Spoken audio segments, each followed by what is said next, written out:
The night was sharp and bitter with the taste of unfallen snow. A tiny filly, little more than a foal, picked her way among the towering trees. Overhead, pale stars twinkled in the moonless darkness. Bare branches scrabbled against one another as a cold wind moaned through them. The filly hugged her wings tight to her sides, but her feathers did little to hold back the chill. Her eyes hurt. She felt tears welling up in them, but the frigid night air froze those tears before they could drop. Her legs, still not accustomed to carrying her weight for any length of time, trembled and gave out. She collapsed to the carpet of fallen leaves in a splay of hooves. It didn't hurt, though. She didn't have far to fall. In the distance, she thought she saw a glow. Maybe. Her eyes weren't very good, and the freezing, stinging tears only made matters worse. And even if it was a glow, it was so far away. She did not know if she could make it that far. For that matter, she didn't know if the glow meant anything. At least it was different from the craggly, creaky trees all around her. But would it be any better? She didn't know much, to be fair. She didn't know where she was, and she didn't know how long she'd been here. Worst of all, she didn't even know her own name. She didn't know anything except how to walk. A low rumbling filled her ears, and she felt a stab of discomfort from her belly. And how to be hungry. Apparently she knew that, too. Thin wisps of cloud scuttled across the sky, blotting out the stars in their passing. Without their light, the night seemed to grow colder. She struggled back to her hooves, but she was too tired and weak to support her own weight. Again, she collapsed to the bed of leaves, and the stinging in her eyes grew stronger. She felt a hitch in her throat, like something trying to escape from inside of her chest. She let it, and a high, thin wail split the night air. It sliced through the howls of the wind. It wasn't very loud, but after all, she wasn't very big. 3 things, then. She knew how to walk, how to be hungry, and how to cry. Sometime later, she still hadn't recovered her ability to do the first, but she felt like she was getting rather good at the second and the third. The tiny filly heard the sound of hoofsteps crunching the falling leaves. An enormous figure of shadow appeared before her and started making low rumbling sounds of its own. The sounds seemed vaguely familiar, though not the voice that caused them. Oh my, what on? Sweet Celestia, how did you get out here? The figure towered into the night, like the trees themselves. It continued making its sounds as it paced around her. Its voice grew louder, and the sounds took on a note of panic. This is impossible. There's no way you could possibly have gotten all the way out here. It's impossible. How are you not dead? Pony feathers, what was I supposed to do with you to keep you from becoming dead? She continued to cry. Can you hear me, little one? Can you open your eyes? Can you tell me your name? It looked down on her with 2 green eyes that shone faintly in the starlight. Its voice fell silent. For long moments, it stared down at her. She tried to fight her wails back into her throat, and with a hiccup, the crying subsided. With a hoof, the figure scooped her off the forest floor and deposited her on its back. The figure's coat felt soft and furry, much like her own. Close up, it was a shade of reddish-brown. She burrowed into it, hoping to find some measure of warmth, but the wind still bit at her. The filly felt movement beneath her and noticed that the trees were passing by once again. She was going faster than her own legs could take her now. And there definitely was a glow. It seemed to be getting quite a bit closer. Suddenly, the bare branched trees vanished, and she found herself in another place. Big boxes rose around her, with yellow glowing lights coming from holes in their sides. Everything was so tall, taller even than the trees had been. One of the lights winked out, and she started in surprise. The movement unbalanced her, and she felt herself slipping from the tall figure's back. It stopped and reached for her with one hoof, but it was too slow. She fell to the ground once more, fell much further, and this time she had no bed of leaves to cushion her fall. Air left her in a rush of pain. She struggled to suck it back in, but finding her breath was difficult. When she did, she found that her body didn't want to keep it. Against her will, the sharp wailing began again, perhaps a little louder this time. The figure wasted little time. It returned her to its back and continued through the rows of glowing boxes. She tried to stop crying for it, thinking the figure probably didn't care for the noise any more than she did, but she just hurt so much. She was so tired and hungry. She buried her face in the figure's coat, muffling her wails a little. Her tears must have made the figure's coat wet, but she was tiny, and it was large, and it didn't seem to notice. Ahead, one of the shiny boxes was growing much closer. The figure walked up to it and rapped a hoof against it, and a new hole appeared in the side, letting out even more light. She raised her head and looked up into this hole, and she saw another figure framed there. This figure was rounder and shorter, though still many times taller than she herself. It was also a dusty grey colour, different from both the red of the figure she rode on and her own. She looked down at her legs. Pink. She was pink. And, she noticed, much less wrinkly than either the red one or the grey one. What in Celestia's name do you have on your back? The reddish figure, the one that had found her among the trees and carried her here, stepped into the box. It reached up and plucked her off its back, setting her on top of something. She was still crying, she noticed.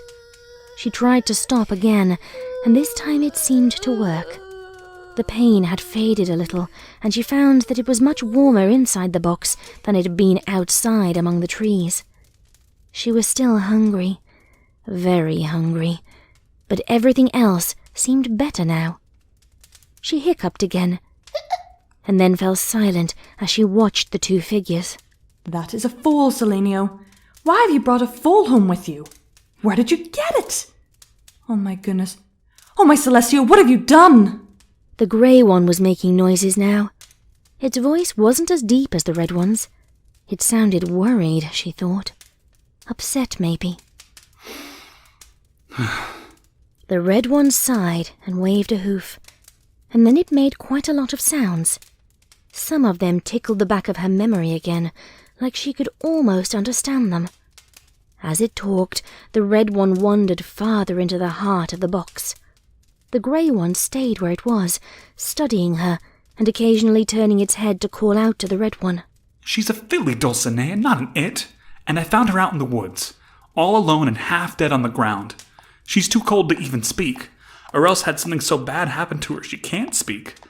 Either way, I brought her home because, as Celestia as my witness, I could no more walk away and let a child die in the snow than you could. But there's no settlement anywhere near here. No way a filly her age could have wandered away from a wagon or Or fallen off a cloud? You've just noticed her wings, haven't you, my love? Clydesdale is hundreds of miles away. Not all Pegasi live in Cloudsdale. After a minute, the red one returned with a bowl full of something. Little white chunks. The smell hit her as the red one came closer. She knew what these were. They were apple. She liked apple. 4 things, then. Walking, hunger, crying, and apple. Apple was definitely the best of those four. I don't like the look of those cuts on her. When she's done eating, I'll patch her up with a first aid kit. Merciful heavens, the poor thing is little more than skin and bones. She's jumpy, too. I'm not sure she'll let you tend her wounds. Look at how she's watching us. Same look as a wounded animal. Same amount of trust, too. The grey one stepped out of view for a moment as she started to eat. The apple was wonderful, as she knew it always had been. Then the grey one returned, carrying a strange object that looked like it had come off a particularly odd-looking tree. The red one walked over to the grey one, and they pressed their faces together for a moment, after which the red one turned and cantered back out into the cold, dark night. The grey one stayed, and began to make more sounds at her. Let's see if we can't communicate using something other than words. Shall we, sweetheart? Then it raised the branch-like object to its mouth, and a new type of sound emerged.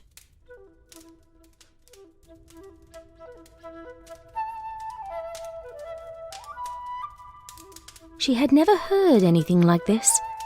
It reminded her of the wind in the tree branches, but where that sound had been harsh and frightening, this was warm. Her mouth fell open, a little bit of half-chewed apple dropping out.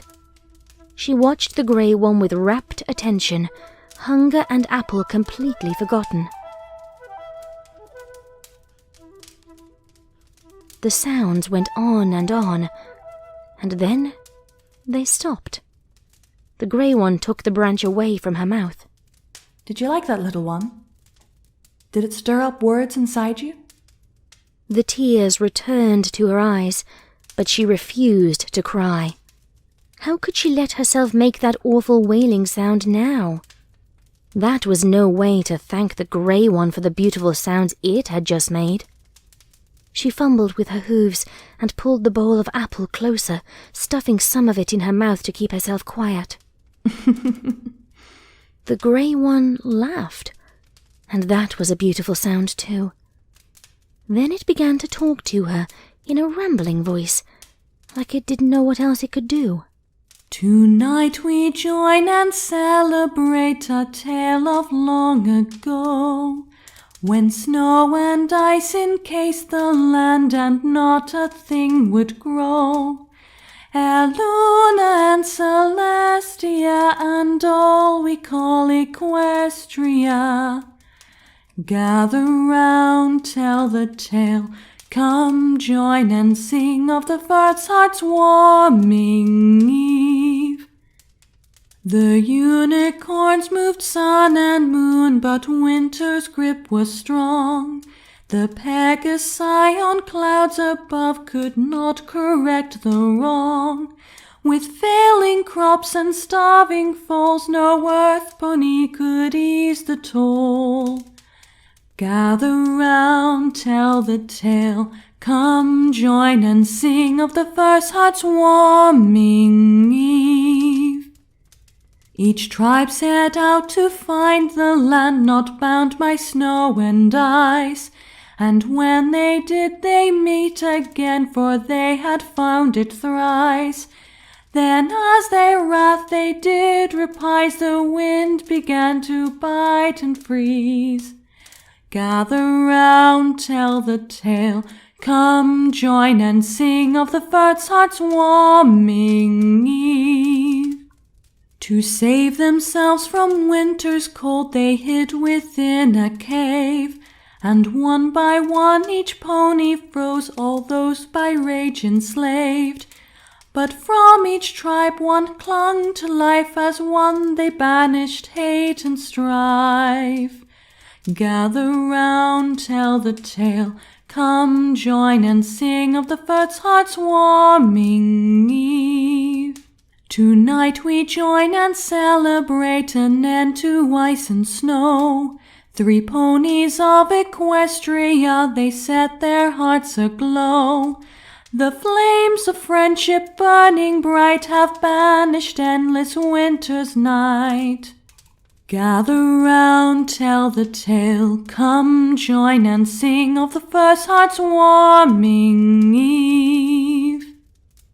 Amidst the chaos of sounds coming from the grey one small piece seemed to shimmer and coalesce in the air, almost as if she should be able to understand it. I didn't have the cadence quite right.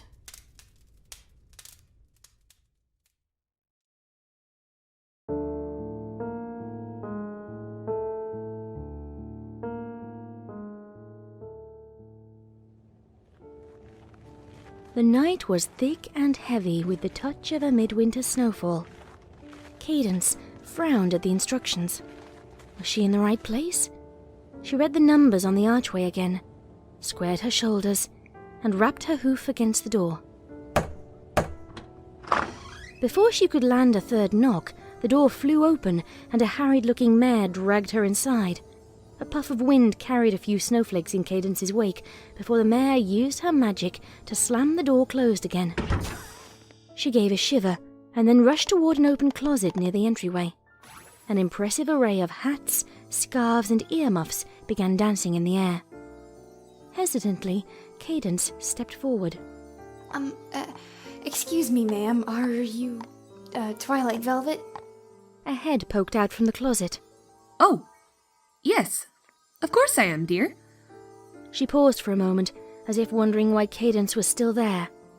Finally, something seemed to occur to the mare. She gestured further into the house with one hoof.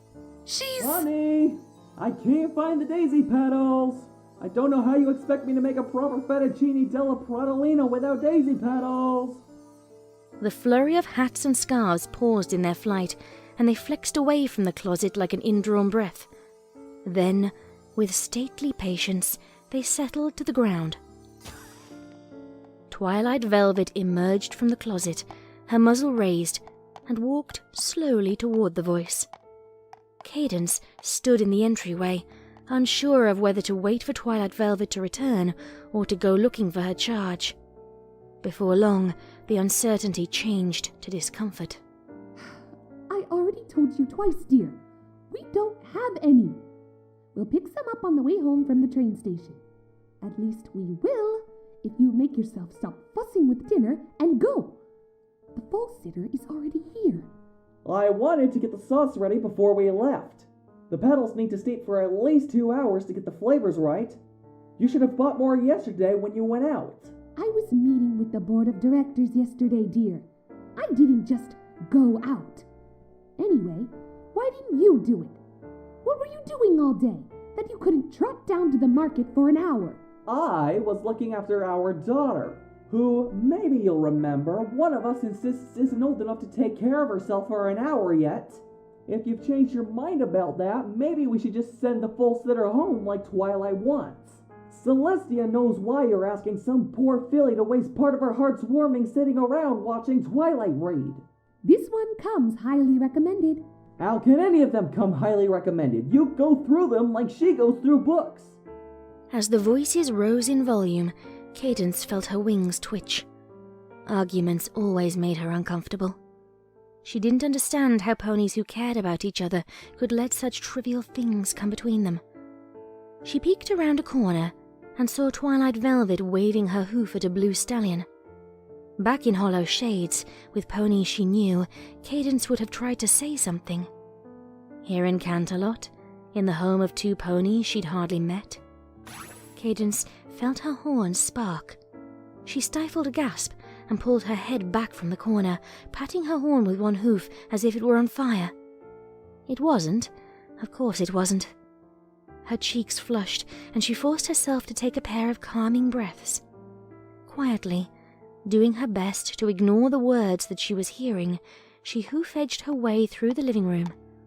Although the voices continued to argue, before long they moved toward the front of the house, and Cadence heard the door slam. She pinched her eyes shut. Hearth's Warming Eve. Ponies were supposed to be happy on Hearth's Warming Eve. Everything would be fine. The house was surprisingly large, much bigger than the one Cadence had known in Hollow Shades. As she passed the dining room, an oil painting of Pegasi in flight caught her attention, and she stopped for a moment to study it and settle her nerves. The painting was so unlike anything Cadance had seen, or anything she'd seen before a few weeks ago at least.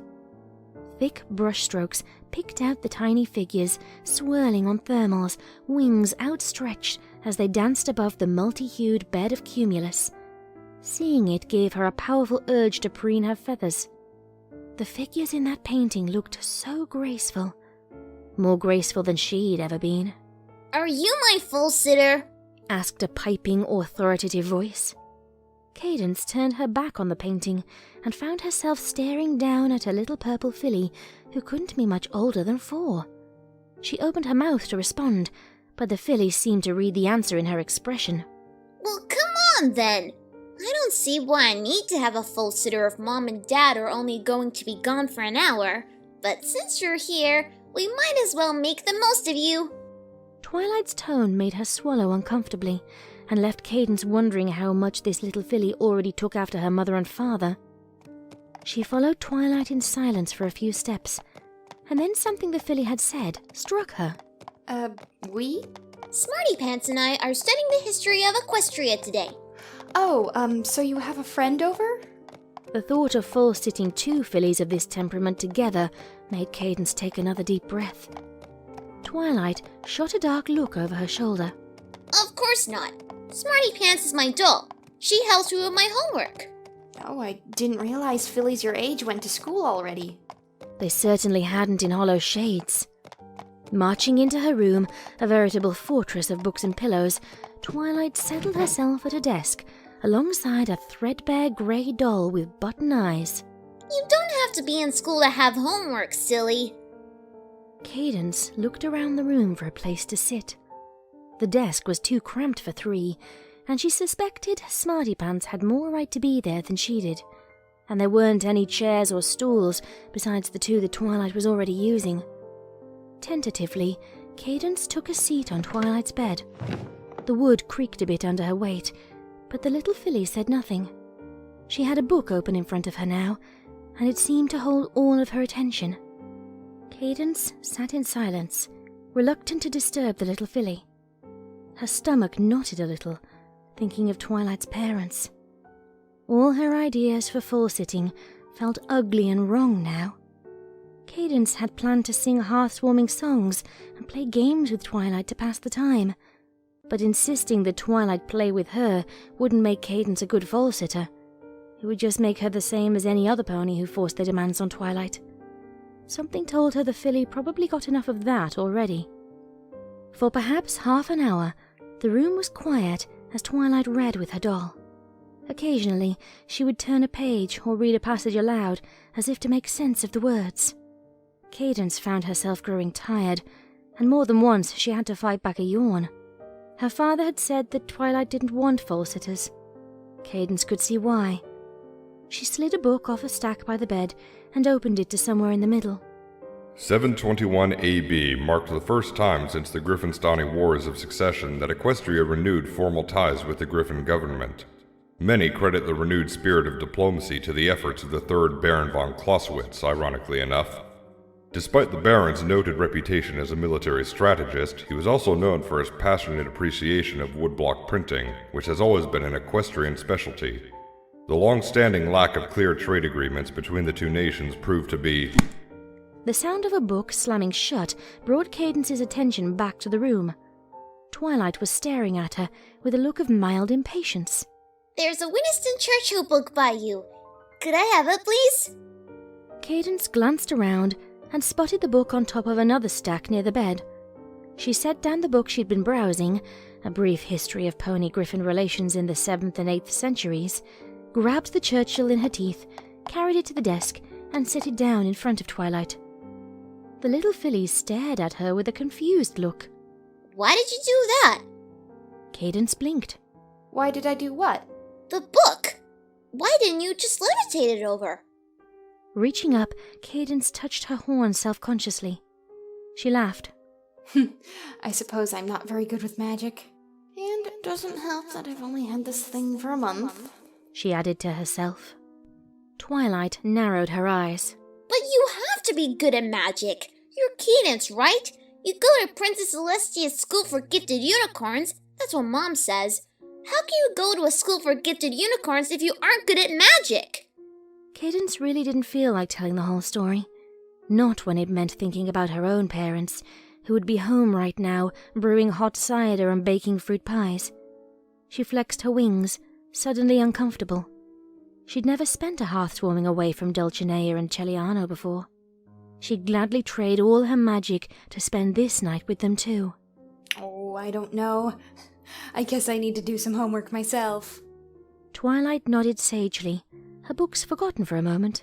I'm not very good at magic either, and Smarty Pants isn't any better.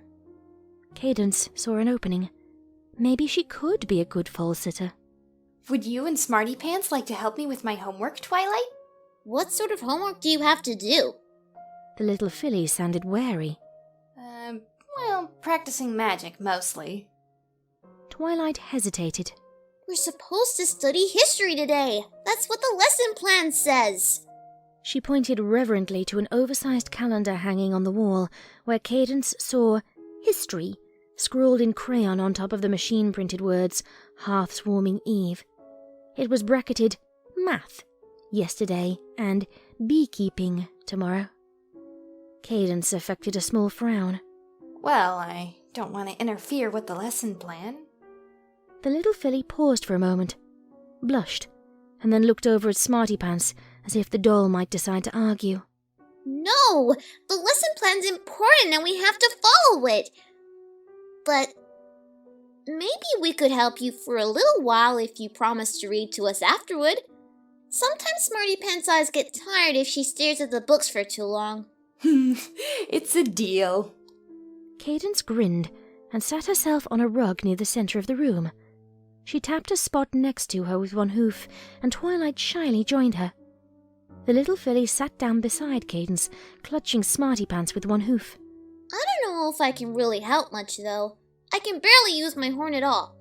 And I'll bet they make you do really, really hard magic at Princess Celestia's school. They do, but I'm sure you can help. What spells do you know, Twilight? The little filly scuffed her hoof against the rug and mumbled something Cadence couldn't hear. Twilight? The filly didn't look up, so Cadence stretched herself out on the carpet to meet her gaze. Twilight turned her eyes away. Anyway, that's not how homework works, she said matter-of-factly. Teachers give you assignments and then you go home and do them. That's what my mom says. So your teachers must have told you some spells you have to work on. Well, not exactly. It was Cadence's turn to blush. They tried giving me assignments for the first week or two, but that didn't work out so well. I guess Princess Celestia told them to make special allowances for me. Which was a nice way of saying that, for the last 2 weeks, Cadence had been barrel-deep in the standard second quarter curriculum for magical kindergarten. What's she like, Princess Celestia? Twilight hugged Smarty Pants a little tighter, but she did turn back and look at Cadence. Oh, I've only met her twice. Once when I first arrived at the school, and once about a week ago. She's pretty nice, I guess, but I don't know her very well. She is the princess, after all. There had been another time, too, of course, in a place filled with stars and paved in light. That was the first time. That also wasn't the sort of thing you talked about with fillies you'd barely met. Twilight remained quiet. She stared at the rug again, as if disappointed that Cadence hadn't said more. You could meet her yourself, you know. I've heard she's pretty active with the school. Maybe you could go there in a few years yourself? Twilight shook her head. Cadence frowned. She glanced over at the calendar on the wall again, and this time she took a closer look at it. Every day, even weekends, had a little note in crayon naming a subject to study. Some of them were pretty mundane. Science, reading, art. Each of those appeared more than once. Some of the notes seemed a little more eccentric. Dragon training, cake baking, mane styling. But magic was nowhere on the list, nor anything hinting of magic. She scooted a little closer to Twilight on the rug and draped a hoof around the filly's shoulders. Twilight tensed, but after a moment she let out a sigh and slumped toward the floor. She sniffed a little. Cadence glanced around the room and spotted a box of tissues on the windowsill. She screwed up her nerve and tried to grab the thing with her magic. Her horn gave off a weak glow, and the box of tissues scooted off the windowsill, levitated briefly, and fell to the floor. Biting her lip, Cadence tried again. A faint magical aura surrounded the tissue box, and it lifted an inch off the ground. She concentrated on bringing it closer, and it came, but not without effort. It spun in the air, poorly controlled, its corners often bouncing across the rug as it rotated. Twilight looked up as the box of tissues skittered closer, and then she shot a surprised glance at her foal-sitter. She turned back after a moment and watched the box as Cadence struggled with the levitation spell. Finally, when the tissues were within reach, Cadence dropped the spell and reached out, snagging one with her hoof. Clumsily, she tried to use it to pat Twilight's eyes dry. The little filly let her, but she had stopped sniffling now, and Cadence felt a little ashamed at how hard she'd had to work to accomplish what was probably a useless action. Twilight looked up once Cadence was done patting at her face. Thank you. Cadence turned her attention to the used tissue, balling it up and setting it beside the box on the floor. She tried not to let too much of her embarrassment show on her face. Thank you, Twilight repeated a little louder, and then she reached out and deposited Smarty Pants in front of Cadence. The little filly scooted closer, tucking herself under Cadence's wing. It's no fun, feeling alone. No, it isn't, Cadence agreed. The thought of her parents returned, the pair of them probably sitting together in front of a flickering hearth. There would be music, of course. There was always music, though not as much as there had once been. And the scent of fresh-baked bread would be coming from the kitchen. She could feel the soft, hoof-knit blanket warm around her withers as she sat at the foot of Celliano's stall and listened to him play. Cadence felt her eyes welling up and turned her head away. She forced a small laugh, twitching her feathers in response to a sudden ache in her wings. Well, you can see how good I am with magic now, I guess. So, no, my homework isn't very hard, but I have to do a lot of it if I'm going to catch up with the other fillies at school. She fought down a sniffle and turned back to Twilight, trying to smile. The little filly wore a look of concentration, like she'd just found some new puzzle to figure out. I don't know. I can't even levitate things that well. Shining says it just takes time. He's my brother. But I know he was already really good with spells by the time he was my age. That's what Dad told me. Mom got really mad at him when he told me, though. Well, still, I'm sure a smart little filly like you must know a lot more about magic than I do. Than a Pegasus like me. Cadence finished for herself. But she wasn't a Pegasus any longer, was she? Maybe, I guess. Twilight's cheeks reddened, and she stared at the rug for a moment. Then, in a rush, excitement seemed to sweep over her. Do you know what I'm getting for Hearth warming? I'm not supposed to know, but I saw Shining with a big book about Star Swirl the Bearded. He's so cool. Do you study about him at Princess Celestia's school? Star Swirl the... Cadence blinked. I don't, think so? He invented all kinds of neat spells. He's my favorite unicorn conjurer. When I grow up, I want to be... Twilight's voice trailed off. Cadence gave the calendar a conspicuous look. You know, I bet Star Swirl had to practice his magic every day. Yeah, but he was really good at it, Twilight muttered. Then she paused for a moment, turned, and gave Cadence a suspicious look. Hey, I thought we were supposed to be working on your homework. Cadence dodged. Well, there must be some sort of magic, you know, Twilight. Even if you aren't great at it yet, every unicorn has magic. Right? I mean, I think that's true. Well, I kinda know one spell, but Mom says I mustn't use it. I did. I used it on Shining once, and Mom got really upset and told me I mustn't do it again. Shining just seemed to think it was pretty funny, though. She paused a moment. And anyway, I'm not very good at it. A smile lit Cadence's face. I'm not very good at any of my spells either. That's why I have to practice. And if you want to get better at magic, you have to practice too. So how about you show me the spell you know? Twilight frowned. I'm really not supposed to. And you might not like what it does. Cadence shook her head emphatically. I'm sure I'll love it. You said your brother liked it too, didn't you? Well, that's not exactly what I'm sure it'll be wonderful. Cadence gave the little filly an encouraging smile and ruffled her mane with one hoof. Twilight sighed and nodded. She reached out and smoothed Smarty Pants' mane. Then she closed her eyes very hard and pointed her horn at the little doll.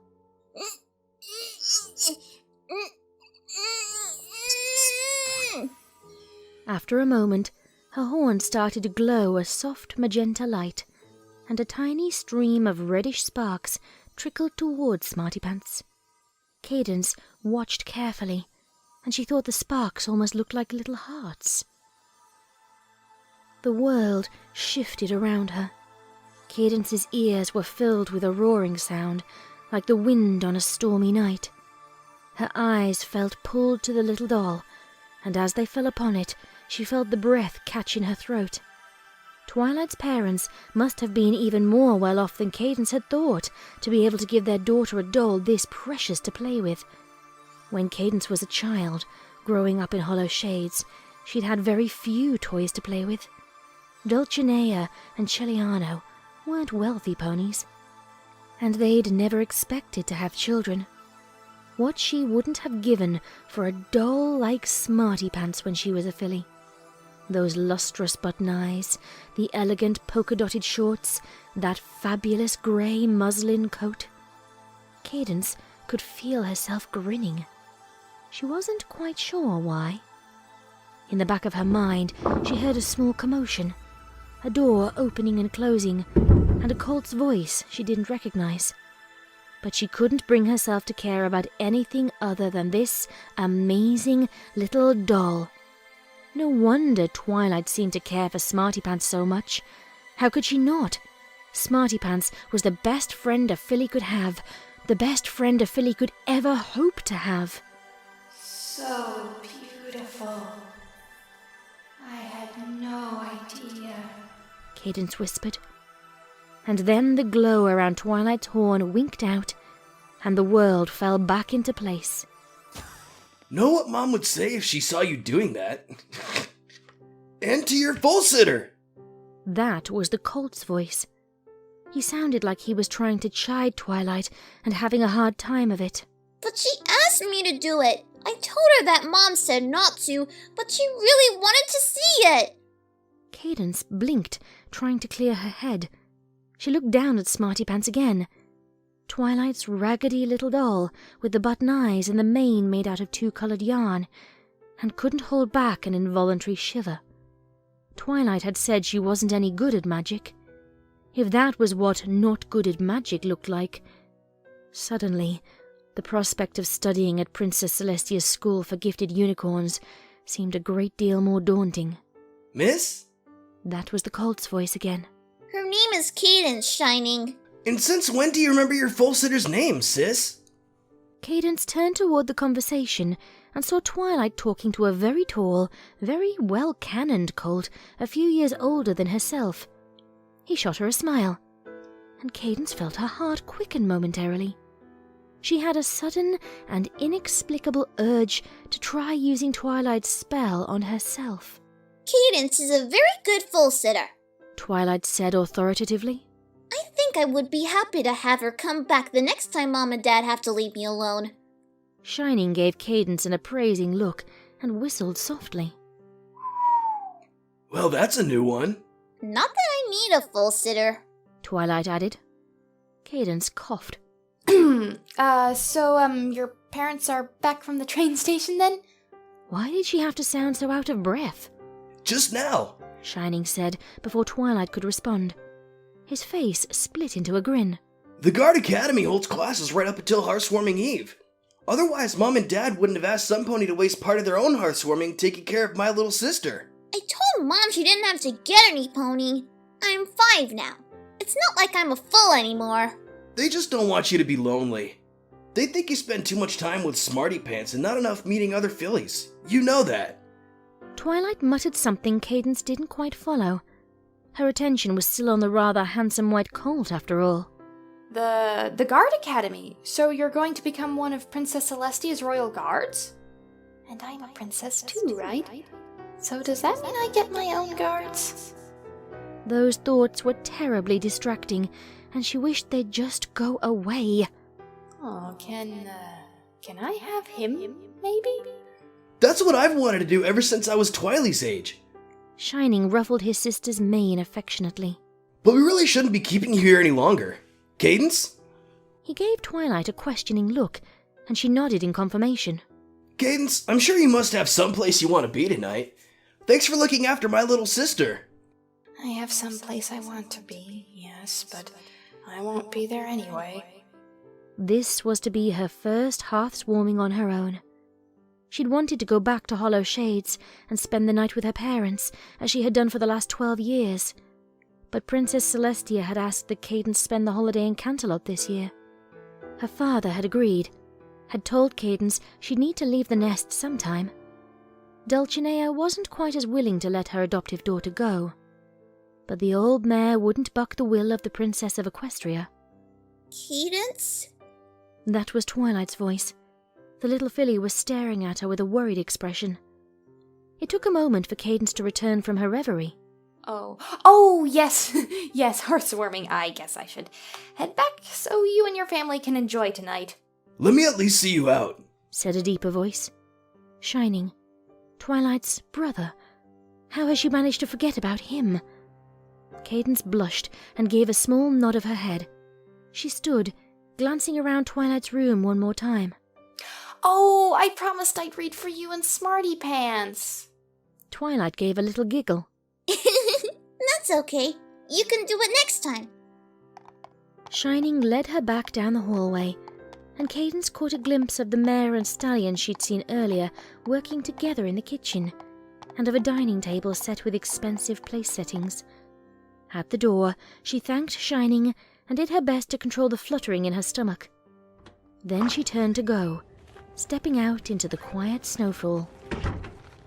There were still a few ponies out on the streets, but from the glowing windows that shone through the fading light everywhere she looked, she thought most of them must have been inside enjoying themselves, enjoying the company of those around them. She turned toward the palace, sitting high up on the mountainside, like some sort of elegant beast crouching in the shadows. The windows were alight there, too. But they didn't look welcoming to her. They looked watchful. There was a letter waiting for Cadance when she returned.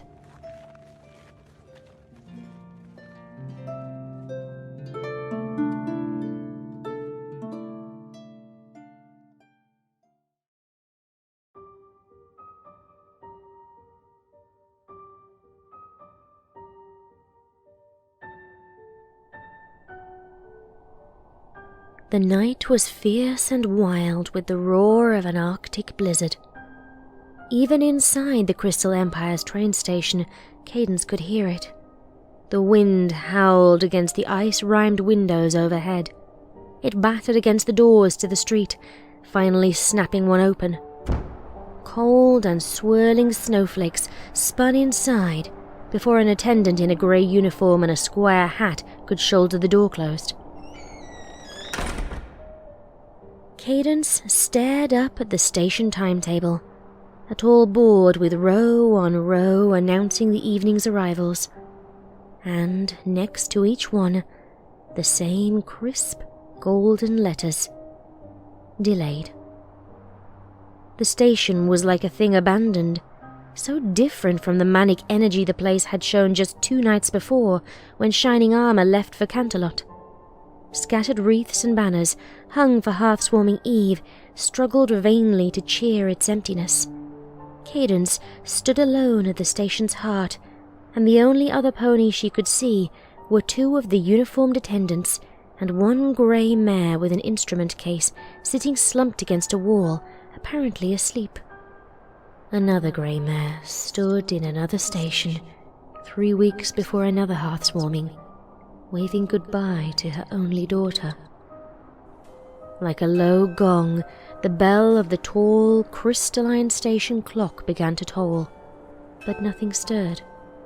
The grey mare still slept beside her hard black case, the attendants still huddled together, speaking in hushed voices. Outside, a lone train occupied the station's tracks. Its windows were cold and dark, and drifts of snow were starting to pile around it. A cough and a puff of misting air brought Cadence's attention around. I'm sorry, Princess. We don't have word yet about when weather service will be restored. The station master mashed his red cap against his chest with one hoof. Is it likely to be soon, do you think? I was expecting guests for Hearth-swarming. Her first since coming to the Crystal Empire. Her first since marrying Shining Armor. I don't know, Princess. The Pegasi have been working on the problem all afternoon, but if I may be frank... She gave him a nod. I've never worked with Pegasi before, Your Highness. It wasn't our custom to do so in the days before the restoration. And I can't say I really understand their methods. All they'll tell me is that it takes as long as it takes. The agent glanced at the windows and the storm outside. If you'd like, I can relay any news to you at the castle so you don't have to come all the way down here again. Those hearth-warming stories of yours are nice, but tonight's a bad night to be out in the cold. The cold didn't bother Cadence the way it seemed to bother other ponies. Perhaps an effect of becoming an alicorn that she had been unaware of. But she had no desire to return to the forlorn decorations and harsh echoes of the station if she could avoid it. Yes, I think I would like that, Mr... Feldspar, Your Highness. Ferrucci Feldspar. Cadence gave the stallion her best smile, even if she could not feel the cheer behind it. Thank you, Mr. Feldspar. The station agent dipped his forelegs in a bow and backed away. Cadence still hadn't adjusted to the way these crystal ponies wanted to treat her. It felt alien and uncomfortable, like she held their whole world in her hooves. It felt, she thought with a sudden twinge, like being Celestia. She gave herself a shake and took one last look around the station. No pony had changed the letters in the timetable. No sound broke the stillness but the clop of Feldspar's hooves and the soft snores of the grey mare. She left.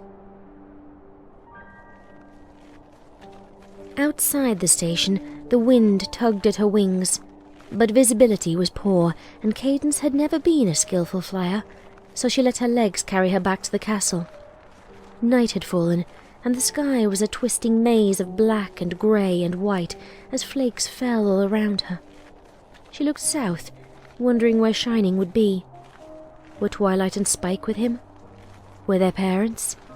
Had they become stuck in the snowstorm somewhere along the line, or were they still waiting in Canterlot for word that the storm had cleared?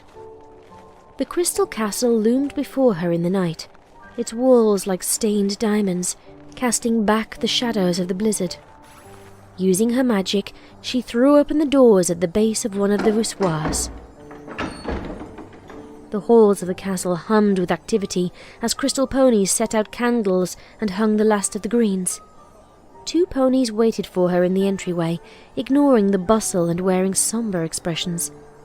Cadence did her best to smile at them as she pulled the doors shut behind her. The train from Canterlot is delayed. Hopefully the Pegasi will clear the storm before long. The station agent will be sending updates on their progress as he receives them. The two ponies bowed, as Feldspar had done. They remained in that posture, as if expecting something further. Cadence started to wave a hoof at them, but found herself distracted once more by thoughts of shining armor. After a few moments, the two ponies rose again and shared a glance. Your Highness, you gave instructions that the feast was to begin at 7. Do you want me to relay a message to the kitchen staff? Let them know that your guests have been delayed? Cadence blinked. The pony who had spoken, a stallion with a silver-colored mane, watched her with worried eyes. Did she know this pony? The castle seemed to have so many servants. Why did she find it so much harder to learn their names than she had the names of the ponies in Canterlot? The kitchen staff? What had he said? No, I'll go talk to them myself. Both ponies nodded and gave another bow, slipping aside. As Cadence walked through the castle, most of the servants ignored her and continued with their work, occasionally glancing around with a vague look of confusion. The few that noticed her bowed as she passed, and Cadence quickened her steps, seeking out a quieter route to the kitchens. The deference that some ponies showed Cadence still made her uncomfortable. Everywhere she went, wreaths and garlands lined the halls. The decorations were much more festive here than they had been in the station. Hearth's warming was not, strictly speaking, relevant to the ponies of the Crystal Empire. Although the Crystal ponies could trace their descent from the Earth tribe, much as Bat ponies could trace theirs from the Pegasi of old, the Crystal Empire had never been part of Equestria until this last year. Celestia and Luna had intended to annex it into their own kingdom during the consolidation. Her aunt had said as much when Cadence was first sent here. But Sombra's curse had banished the Crystal Empire before the princesses could bring this land into the fold, and so the Crystal ponies had only had a short time to learn the ins and outs of equestrian culture. Cadence had insisted that the castle be fully decorated for Hearth's warming, but the rest of her little kingdom hardly seemed to know that a holiday was upon them. The scent of roasting caramelized oats and hot apple cider filled the air as she neared the kitchen. Ponies trotted through the halls, carrying sacks of flour or serving trays or wood for the castle's cast-iron stoves. Few of them even took notice of her presence. However often she'd visited these kitchens since being acclaimed as Crystal Princess, the cooks and servers never seemed to quite believe she was there among them. She supposed that, in their minds, princesses didn't do such things. Well, Celestia had never been shy about raiding the royal pantries at night, not from what Cadence had seen. The Crystal ponies would just have to learn to live with the princess they had, whatever they might think of her. Coming to the end of a servant's hallway, rather plain after the jubilant decorations she'd seen elsewhere, Cadence pulled open a door and stepped into a thunderstorm. The kitchens of the castle were alive in all the ways the Crystal Empire's train station hadn't been. A vaulted ceiling barely seemed able to contain all the noise in this room. Clanking pots and sizzling vegetables, a roaring mare's voice demanding more orange sauce, the tinkle of shattering glass that told of some pony dropping a platter of champagne flutes, and 100 other sounds blending into a vast cacophony. Cadence stood in the doorway for a moment, letting the atmosphere of the kitchen wash around her and banish some of the loneliness she felt. Shining would get here, she told herself. He'd be late, perhaps, but he'd get home. Home. One of the cooks, a golden-hued stallion, appeared to have noticed her presence.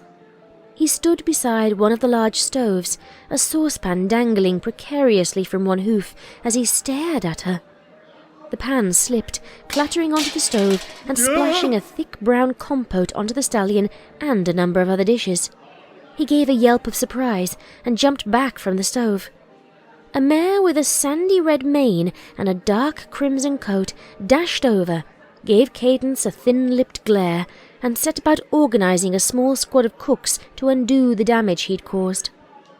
Once the crisis had been dealt with, the red-maned mare marched over to Cadence and gave her the barest hint of a bow.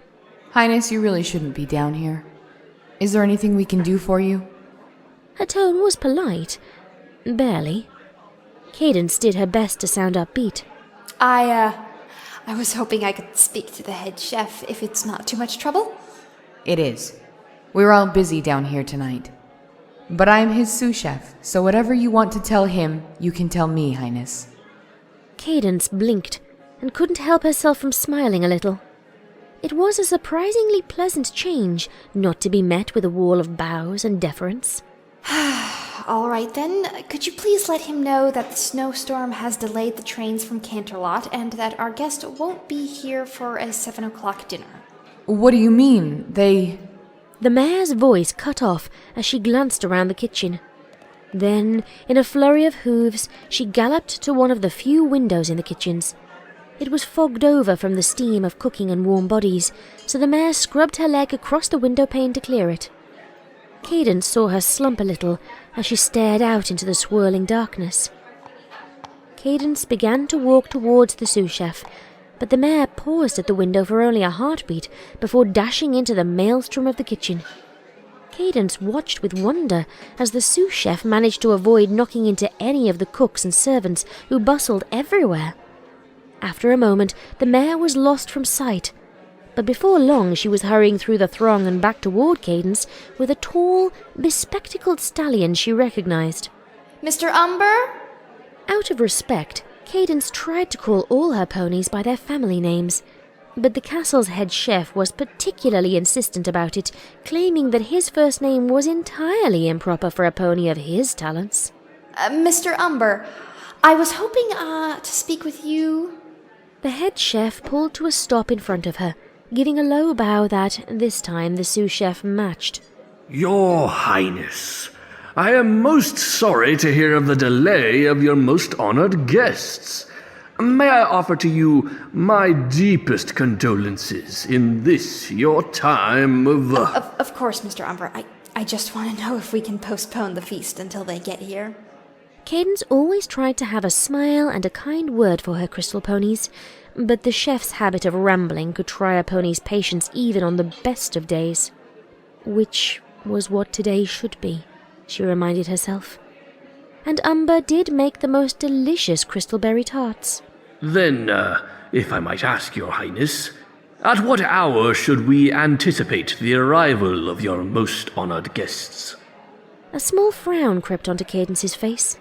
I'm not sure. I don't know when the weather Pegasi will get the storm squared away. Is that a problem? Umber gave a nervous whinny. Of course not, your Highness. We live to serve.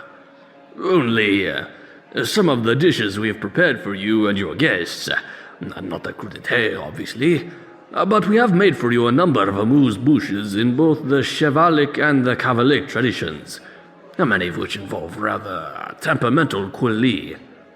These are all very particular, and it may prove difficult for us to keep them fresh for more than, perhaps the time it takes for one to, Cadence shot a sidelong look at the crimson-coated mare, and Celestia bless her, the sous chef laid a hoof on Umber's withers and silenced him. What chef means to say, Princess, is that you've got about 2 hours. We can keep the food fresh that long, but most of the baking and frying is already done. Past 9 o'clock? Well, it'll be fit to eat, sure, but it won't be fit to serve to guests. 2 hours. Okay. Cadence found herself looking toward the window the sous chef had scrubbed clear. Watching the snow swirl through the night, she felt the loneliness start to creep in again. She hated that loneliness. She hated... 2 hours. She needed something to do. She wasn't about to let herself mope around the castle all night, waiting for Shining to come back, waiting for Twilight and their parents, and... No. This was Hearth's Warming Eve. Hearth's Warming Eve was supposed to make ponies happy. Shining was going to come for her. These preparations would not be wasted. A gust of wind plastered snowflakes against the window pane, and Cadence felt herself begin to smile. Her first real smile in hours. She turned back toward the head chef and his lieutenant. Mr. Umber, most of the work for tonight is done already, yes? Of course, Your Highness. Since, after all, we were planning to receive your guests in the next, If you're just keeping everything fresh, you won't need every pony here, yes? All of my undercooks are invaluable, Your Highness. And of course I can find work for each and everyone to do, to make your feast. Yes or no, Umber? Yes, Your Highness. Strictly speaking, that task will require fewer ponies. Well, if they were going to treat her like Celestia, maybe she could make use of that. Something about her expression must have changed. The sous chef was giving her a rather disconcerted look. Cadence amplified her voice so it could be heard all the way across the kitchens. I need some volunteers for the next hour or two. There's something I want to do.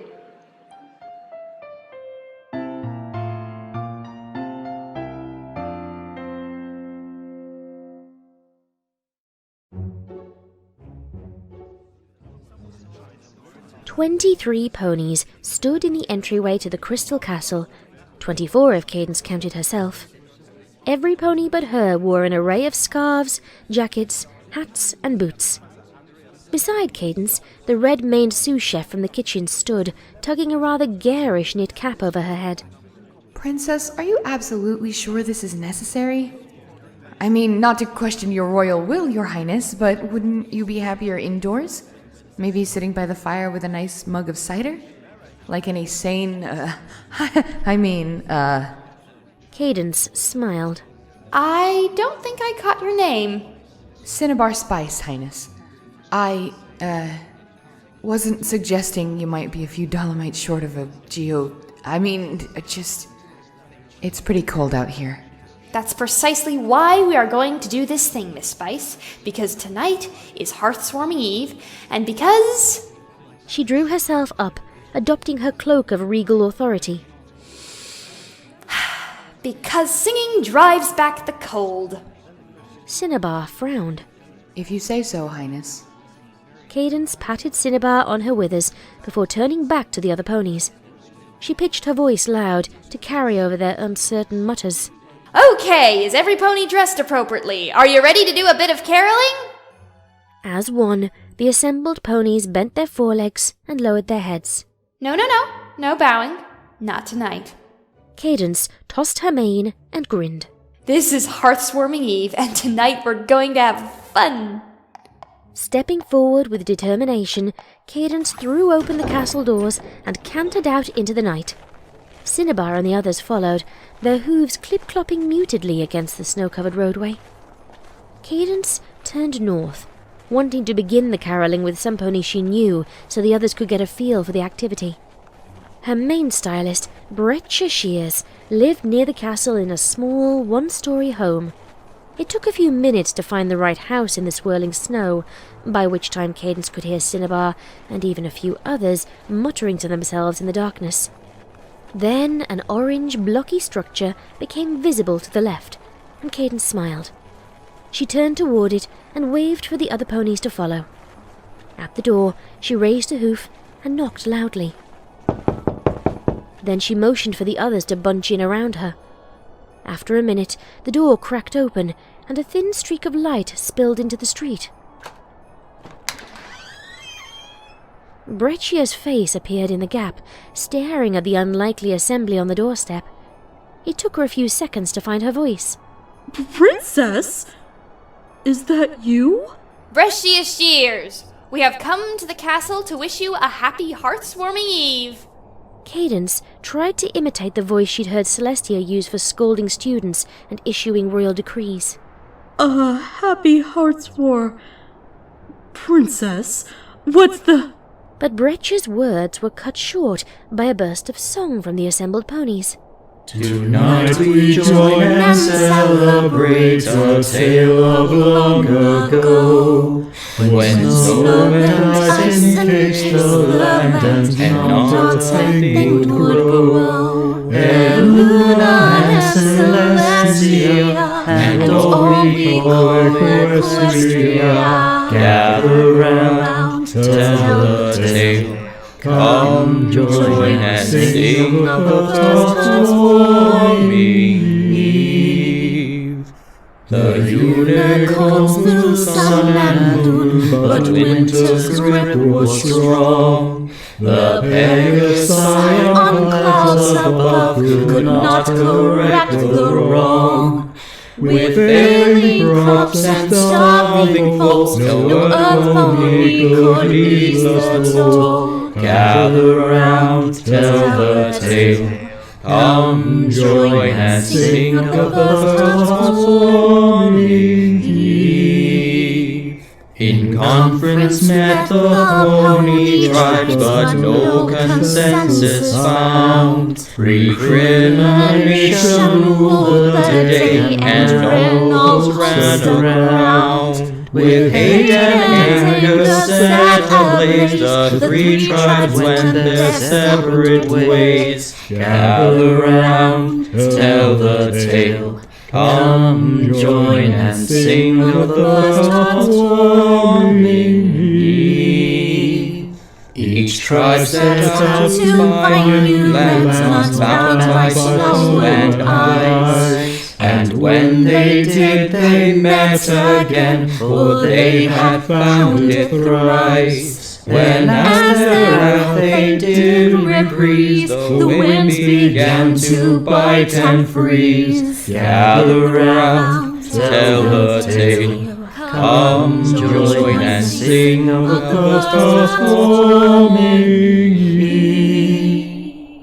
To save themselves from winter's cold, they hid within a cave. And one by one each pony froze, all those by rage enslaved. But from each tribe one clung to life, as one they banished hate and strife. Gather round, tell the tale. Come join and sing of the first transforming eve. Tonight we join and celebrate an end to ice and snow. 3 ponies of Equestria, they set their hearts aglow. The flames of friendship burning bright have banished endless winter's might. Gather round, tell the tale. Come join and sing of the first transforming eve. Cadence found herself a little surprised by how well the song went. They had only practiced it twice, back in the castle, but these ponies seemed to be quick learners. Of course, many of the crystal ponies still seemed to think that when your ruler demanded something of you, you either did it or resigned yourself to being strung up by your forehooves and whipped in the central square. An uncomfortable thought, as always. She was only a princess because of her capacity for love, and yet so many of these crystal ponies seemed to regard her with fear. Maybe she could do a little to change that tonight. By the time they finished the 6th verse, the door to Bretch's house was open wide, and a colt and filly stood flanking her, all 3 wearing broad smiles. Snow swirled through the doorway and into their house, but no pony seemed to mind. That was wonderful, Princess, but I'm sorry. Why did you say you were here? Her gratitude made Cadence's heart sing. Shining may be late in arriving, but at least Cadence had been able to brighten some pony else's night. Tonight is Hearthwarming Eve, Brescia. I thought we'd discussed it before, though. The cheeks of the stylist darkened from their usual tan to a dusty rose. Oh! Is this the holiday you were talking about the salon last week? I didn't realize it was important, but you all must be so cold out there. Can I invite you in for a little while? I think we have some hot cider, and I was baking cookies for Nickel's birthday. There are still some left over. Do you mind sharing, Nickel? The little colt still wore a bemused expression, whether from the song, the crowd in front of his house, or the fact that a princess was standing on the doorstep chatting with his mother in the middle of a snowstorm. He shook his head mutely. Cinnabar stepped forward. Oh, that sounds wonderful. It's really much too cold out here for normal ponies to be gallivanting around, and I'd love to get some— Miss Spice, when I asked for volunteers, I was hoping those volunteers would help me spread some hearth-warming cheer at more than just a single house. Yeah, but she said we could— Cadence's lips tightened. Cinnabar's voice fell off when she met Cadence's eye. Oh, fine. I guess it's not really that bad when you're dressed for it. Cadence turned back to the open doorway and smiled. Thank you very much for the offer, Bricia, but we'll have to decline. Anyway, I'm sure your son will appreciate not having strangers steal all of his birthday cookies. The little colt found his voice at last. That's okay, Princess. I don't mind sharing with you. Mom said you're really nice, and I'm sure you'd like them. Mom makes really good cookies. Cadence grinned. Oh, that's so kind of you, Nickel, but we really do have to be going. Anyway, I'm sure every pony will start to warm up a little if we get back to walking. But I do hope you have a very happy birthday. The little family all chorused their thanks, and, feeling quite a bit happier than at any other time since leaving the train station, Cadence turned and led her troop of singers back into the blowing snow. The home of the librarian Twilight had introduced to Cadence was just a few houses down the street, and so she led her party in that direction. The librarian, whose name Cadence found she couldn't remember, lived alone. It took a few knocks to bring her to the door, and when she finally opened it, Cadence saw that she was wearing a nightgown.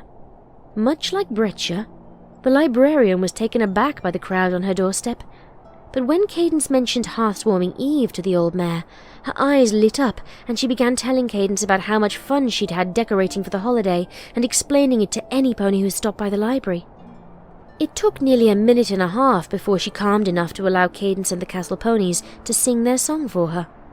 In the time they spent caroling, however, they only met 2 other ponies who were aware of the holiday. Every pony was very pleased by the performance, but word about hearth-warming hadn't gotten around as much as Cadence would have liked. And although the ponies accompanying her began to get into the spirit of caroling as they walked through the snowy streets from one house to the next, Cadence felt her own enthusiasm waning. She'd only had time to teach the castle ponies one song, which was quickly growing repetitive in her ears. This was nothing like the music-filled nights she'd spent with her parents, growing up in hollow shades. The image of the grey mare sleeping beside her cello bubbled into Cadence's mind, and she shook her head to clear it away. One bright spot throughout her frustration, though, was Cinnabar Spice. The young sous chef never quite stopped complaining about the cold, but as they moved from house to house, Cadence often caught a glimpse of her smiling, and she was among the most enthusiastic singers in the group. But Cadence could only hold her loneliness at bay for so long. Eventually, it drove her back to the castle. She had to know whether the Cloudsdale weather team had managed to clear up the storm enough for the rail travel to resume. When they returned, she found a messenger in the uniform of the equestrian rail service waiting for her. He looked as if he must have just arrived, meaning he looked slightly less wind-tossed and snow-maned than she and her companions. But the cheer of caroling had brightened their spirits, even amidst the snowstorm, and so the messenger looked much the worse, despite having had the better of the blizzard. Cadence felt her chest tighten seeing him, but she tried to maintain her composure. She turned to her travelling choir, thanked them for their singing, and released them back to their duties in the kitchens. They all left, chattering together about the snow, and the cold, and the fun they'd had. But at the archway into the castle, Cinnabar stopped for a moment to watch her.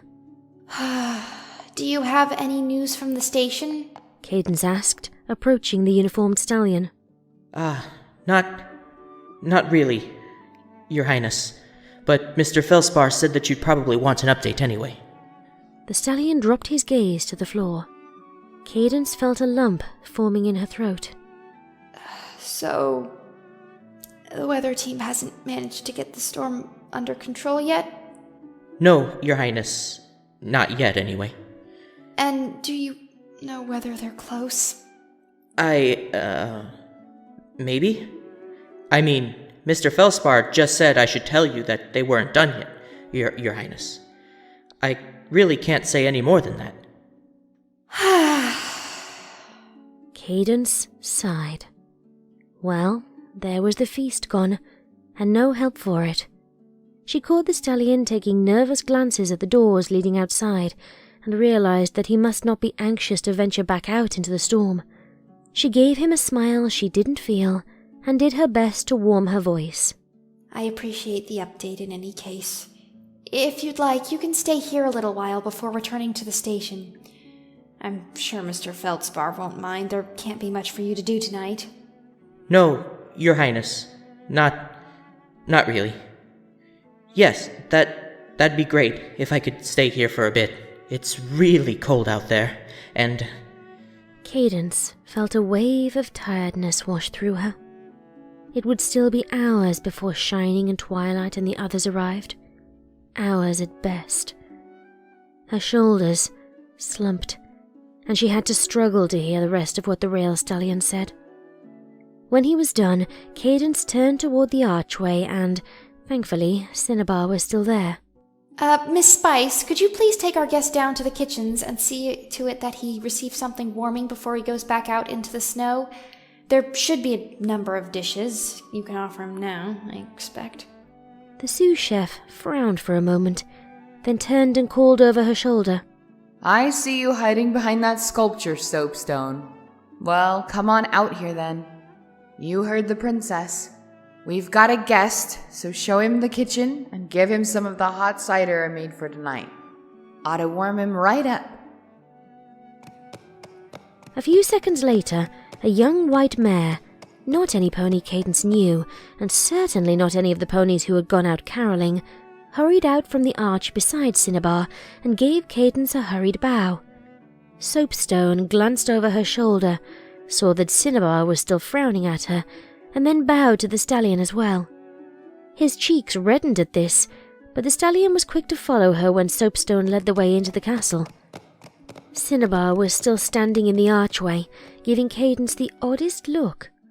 Her eyes were narrowed, and her lips puckered a little. The expression made Cadence uncomfortable. Well, it looks like you aren't going to get your feast, Highness. Cinnabar glanced down the hallway that had led to the kitchens, and then moved back into the entryway. Yes, Miss Spice, you and Mr. Umber made that very clear. For the first time, Cadence noticed that the bustle of servants was gone now. They must have finished decorating this part of the castle and moved on to another. Why did she feel a sudden urge to preen her feathers? Cinnabar trotted a circle around Cadence, peering left and right as if searching for something. Then she nodded to herself and stopped a few feet off. I might, have an idea, Your Highness. It's not gonna help you, but it'll help some pony. Cadence had to turn to face the sous chef, who was still casting a skittish glance around the room. Miss Spice, is something wrong? The sound of Cadence's voice made Cinnabar jump a little. No, I just don't want... She took a deep breath. Your Highness, I've got a brother named Larimar. He runs I guess you'd call it an orphanage. I was wondering if we could bring some of the food to him? For the first time in an hour, Cadence felt her heart throwing back the cold. She grinned like a filly. Oh, that's a wonderful idea, Miss Spice. Why didn't you mention it before? Well, Highness, you gotta understand something. A lot of ponies died back when King Somber ruled here. And he ruled for a long time. And one thing you gotta say about him, he was efficient. He didn't like wasting resources. So never mind that he was the one killing ponies, execution or overwork, hardly matters the reason. King Somber made sure that any foals that got left behind still had a place to grow up. One big home for every colt and filly he orphaned. After all, you can hardly run a country if you run out of subjects to enslave. Larimar and me, That's where we grew up. And eventually, King Sombra, he made Larimar the head of that orphanage. Larimar and me, we've always been good at organizing things. Cadence frowned. Miss Spice, that still doesn't explain why... I'm getting to that. Cinnabar muttered something that was too quiet for Cadence to understand. You see, ponies don't much like Larimar. Sure, orphans need looking after, they all know that. Well, most of them know that. There's a few that think the ponies Sombra killed must have deserved it, since they couldn't learn to keep their heads down and be sensible. And some of them seem to think the foals are just as much to blame as their parents. But Larimar, anyway, he got picked out to look after those foals by King Sombra himself. And a lot of folks think that must make him a bad pony. A lot of folks. A spark stirred to life in Cadence. Oh, that's nonsense. Taking care of foals doesn't mean he actually supported what was happening. Well, see, that's the thing. When I say Larimar was responsible for him, I don't just mean he was responsible for keeping them fed and clothed.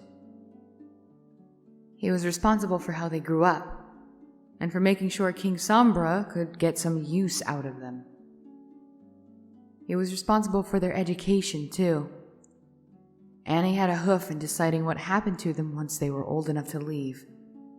At that moment, a part of Cadence hated Celestia for sending her here.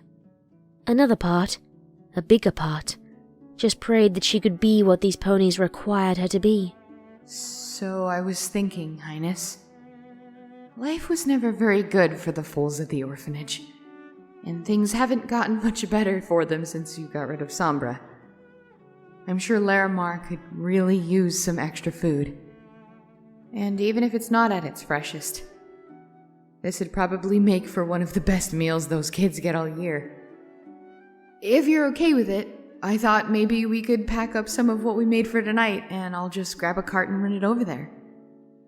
And no pony has to know anything about it. The spark burned brighter in Cadence. No? Cinnabar's face fell. I'm sorry, Your Highness. Sometimes I have a hard time forgiving him too, and he's my own brother. I just thought... That spark blazed like the sun. Cadence strode toward the archway and the hall to the kitchens. No, Cinnabar, I'm not going to let you go sneaking around on Hearth-Swarming Eve. I said I wanted a feast tonight, and by Celestia, I'm going to have one. Now move your rump.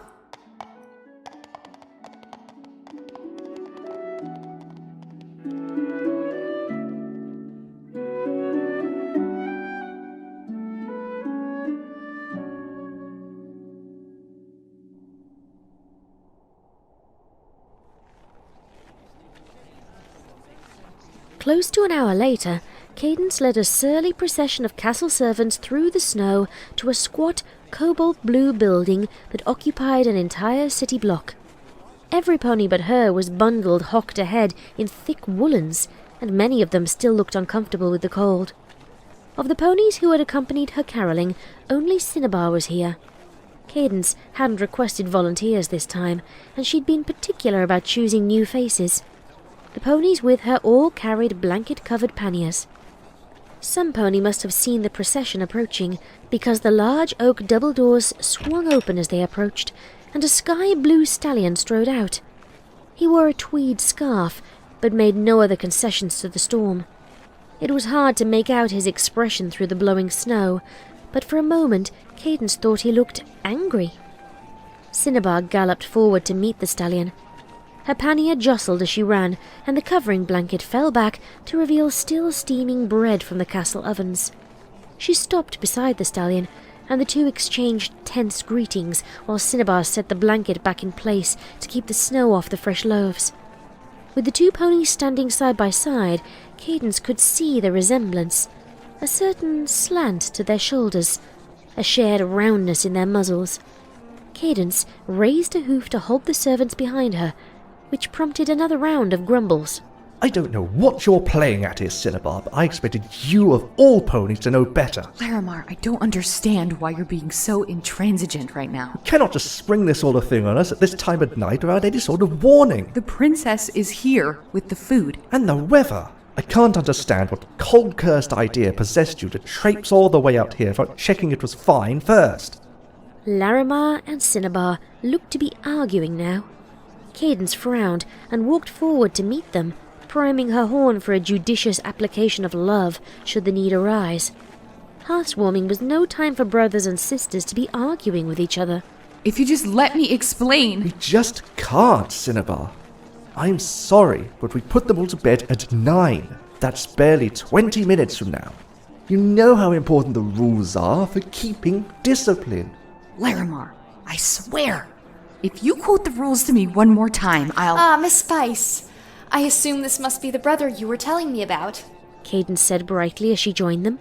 Cinnabar shot a warning glance at her brother. Yes, Highness. We were just discussing your plans for We can't do it, Your Highness. Not so late at night.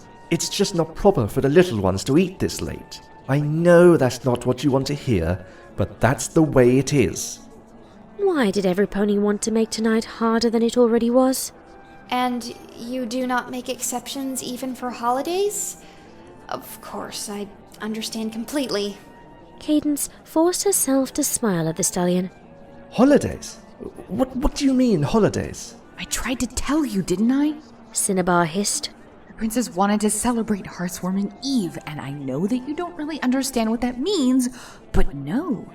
You didn't want to hear about Hearthwarming Eve. You just wanted... Now, Miss Spice, we can hardly fault your brother for not knowing the occasion any better than the rest of my subjects. Cadence clung to her plastic smile, but her horn began to grow a little brighter. But surely he'll at least let us drop off the dishes we've prepared for tonight. I'm sure he'll find a use for them, even if they have gone off a bit by tomorrow morning. And before Larimar could say a word, Cadence motioned the castle servants ahead once more. Thankfully, this seemed to bring the argument to an end, as Larimar stared for a moment, dumbfounded, at the procession winding its way into the orphanage against his express wishes. Cadence caught a grin on Cinnabar's face and felt her own good humour start to return. But we don't have anywhere to... Princess, you can't just... Cadence ignored him. Come, Miss Spice. Let's help your brother get these foodstuffs squared away. Cadence trotted back to the line of servants, Cinnabar following close behind. As she approached the building, Cadence looked up and saw the faces of colts and fillies peering out from second-story windows, watching the curious gathering in the street. She smiled and waved to them. Many of the children waved back, but many others vanished. In the doorway, Larimar was trying to politely turn away the servants, but he was having a very hard time of it. I'm sorry, I don't know what you've all been told, but you can't all come in here. Oh, not with all that, and... there's no room for all of you, and certainly no room to fit all this food in there, and... Oh, fine, you can leave some of it, but please, you can't all pack yourself away in there. It would be best for you to just go back to the castle, where it's warm. Think about the weather at the time. The children are trying to sleep, it'll be too noisy, it just won't work. You have to understand, it's just not the right time for it. A few of them watched him with distaste, and none of the servants were eager to spend a moment more outside in the snow than they had to. Cadence and Cinnabar each gave Larimar a smile and slipped around the edge of a clump of servants to get inside. The building's interior seemed surprisingly well appointed for an orphanage. Not that Cadence had much experience with such places. Again, the image of the grey mare floated through her mind, but she forced it down. Framed paintings decorated the entryway, all of them landscapes showing summer in the Crystal Empire. There was a clatter of hooves and the sound of a commotion up above, and then a haggard-looking amber mare was forced down the steps by a surging tide of foals. Bevelstrada, you put that down this instant! Presume, stop shoving! By all the faults and fissures, what has gotten into you children? You'd think... It's the princess! The princess came here to see us! Gasped a little purple filly, her forehoofs on the staircase banister. And then the wave of colts and fillies crashed down the stairs, leaving the mare in their wake. Cadence was momentarily overwhelmed. She had no experience of dealing with crowds like this, certainly not crowds of foals. So many tiny voices, all clambering over each other to get her attention. They washed around her, hopping up and down. They washed around the castle servants as well, many of them seeming just as happy to meet any outsider as they were to meet a princess. Except for a pair of slate-grey kitchen stallions who were doing their best to look impassive, the servants all watched the bedlam with pleasantly bemused expressions. Every pony, hush! Larimar's voice cut through the clamour like a hot knife through butter, and incredibly, the children fell silent. Their eyes all turned toward him with rapt attention. Larimar turned to Cadence and Cinnabar and gave them both a withering look. Didn't I say this would be trouble? I think I did. Try to, anyway, before you two went tearing off and... He sighed, deflating. Well, it's too late now. Even if we send them back to their rooms, they'll probably stay up all night chit-chatting. Is that so, my little ponies? He surveyed the crowd of foals, which had grown still larger as the stragglers made their way down the stairs. Yes, Mr. Larimar. A hint of a smile crept onto Larimar's face. And there you have it, Princess. A perfectly good night's sleep ruined. And all for what? He slipped a hoof into the pannier of a servant standing beside him and scooped out a small, round pastry. He gave it a long, dramatic look, and then took a large bite out of it. Crystalberry tarts. All right, you know where the dining room is, every pony. I guess there'll be treats before bed tonight, since it's, what did you call tonight, Your Highness? It took Cadence a moment to register the question, so surprised was she by Larimar's sudden performance. Oh, Hearth-Swarming Eve, Mr. Larimar.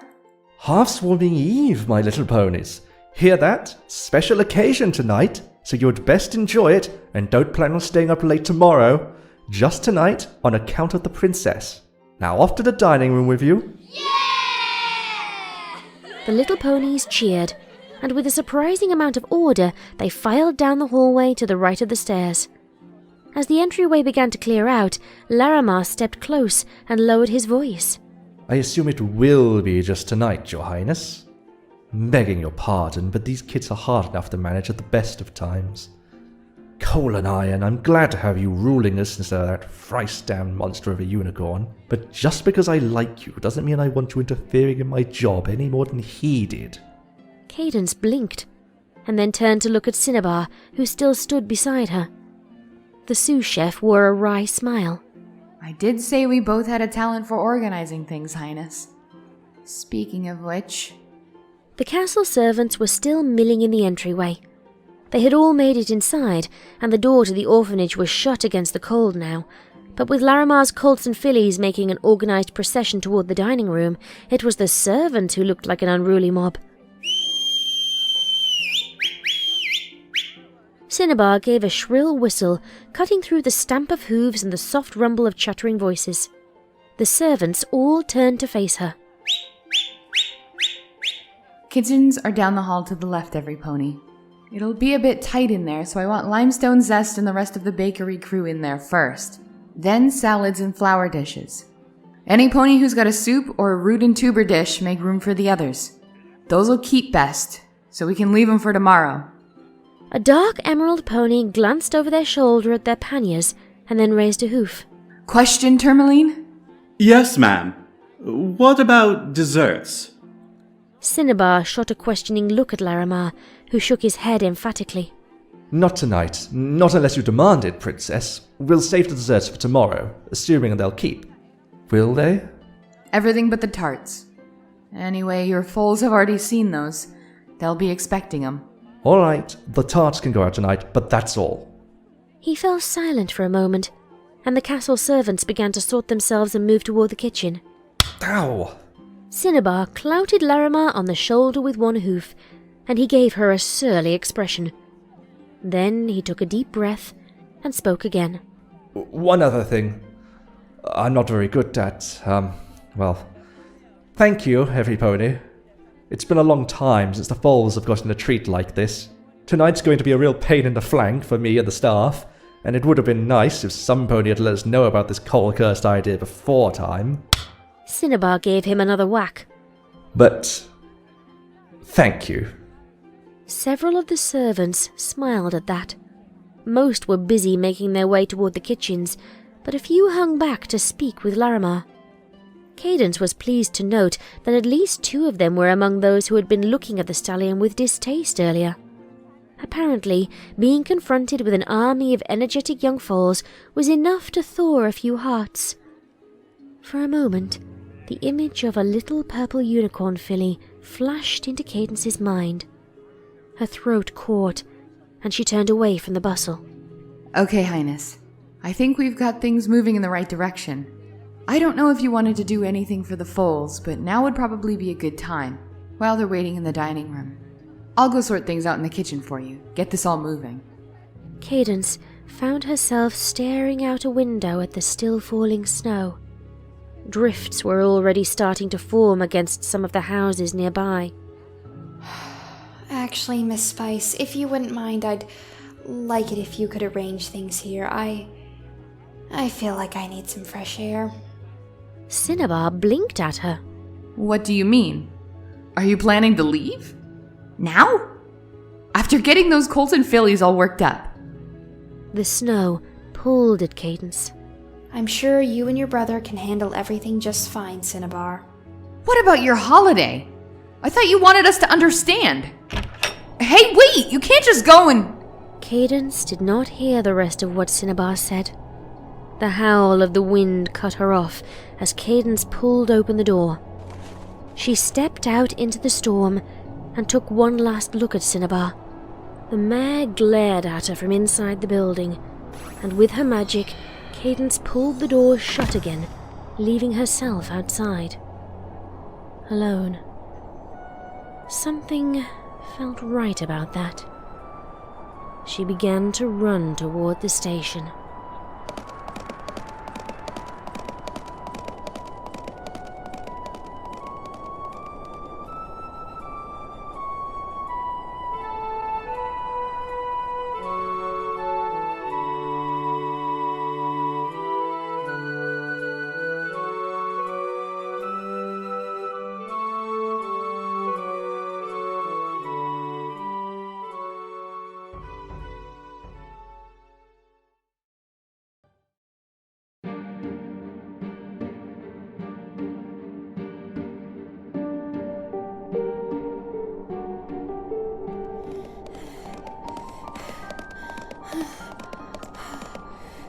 Cadence paused in the middle of the street and looked up.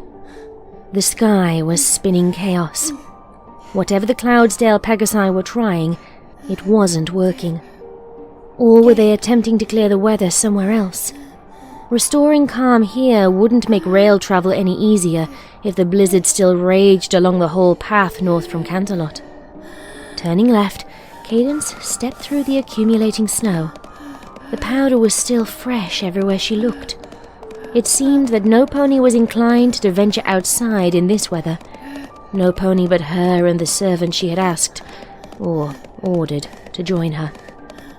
For the 4th time that night, she found herself distinctly aware of the fact that the cold no longer seemed to touch her as it used to. She remembered a tiny filly, lost in a forest of barren branches. That filly had been frozen to the bone. That filly is gone.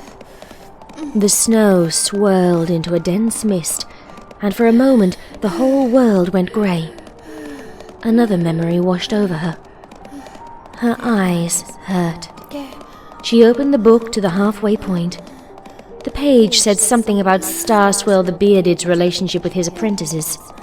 She ignored it, laying the letter inside the book where Twilight wouldn't be able to see it. Twilight came back into the room, wearing pink and purple pajamas. She crawled into bed with smarty pants and pulled the doll tight against her chest. What story are you going to read? Cadence tried to smile. This one's about Clover the Clever. And how she How she lost her mother. The snow blew past her, carrying the memory with it. Light shone in a few of the windows as she walked past, moving from street to street, not following any pattern. Occasionally, she could make out families of crystal ponies, sitting together, reading stories or playing games. She never drew close enough to see more than that. From time to time, she found her tracks crossing themselves, and sometimes the lights in the nearby windows changed, flickering out for the night, or moving from room to room within a house. She never saw any ponies singing, though. Eventually, her steps did indeed carry her to the train station. The building was still well lit. It would remain that way all through the night. She approached and, quietly, with one hoof, pulled open one of the heavy doors to the central chamber and slipped inside.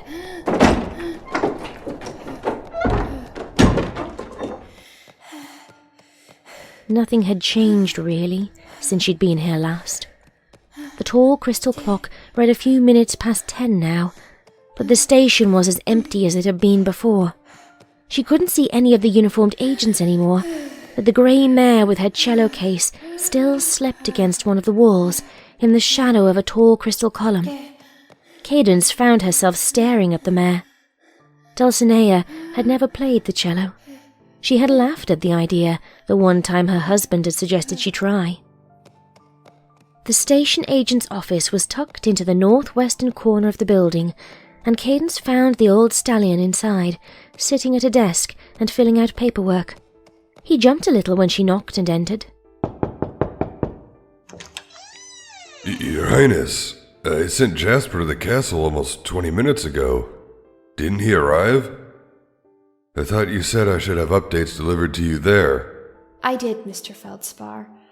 I just Cadence did her best to smile. thought maybe I'd come check with you again this time. Is Jasper the same stallion you sent before?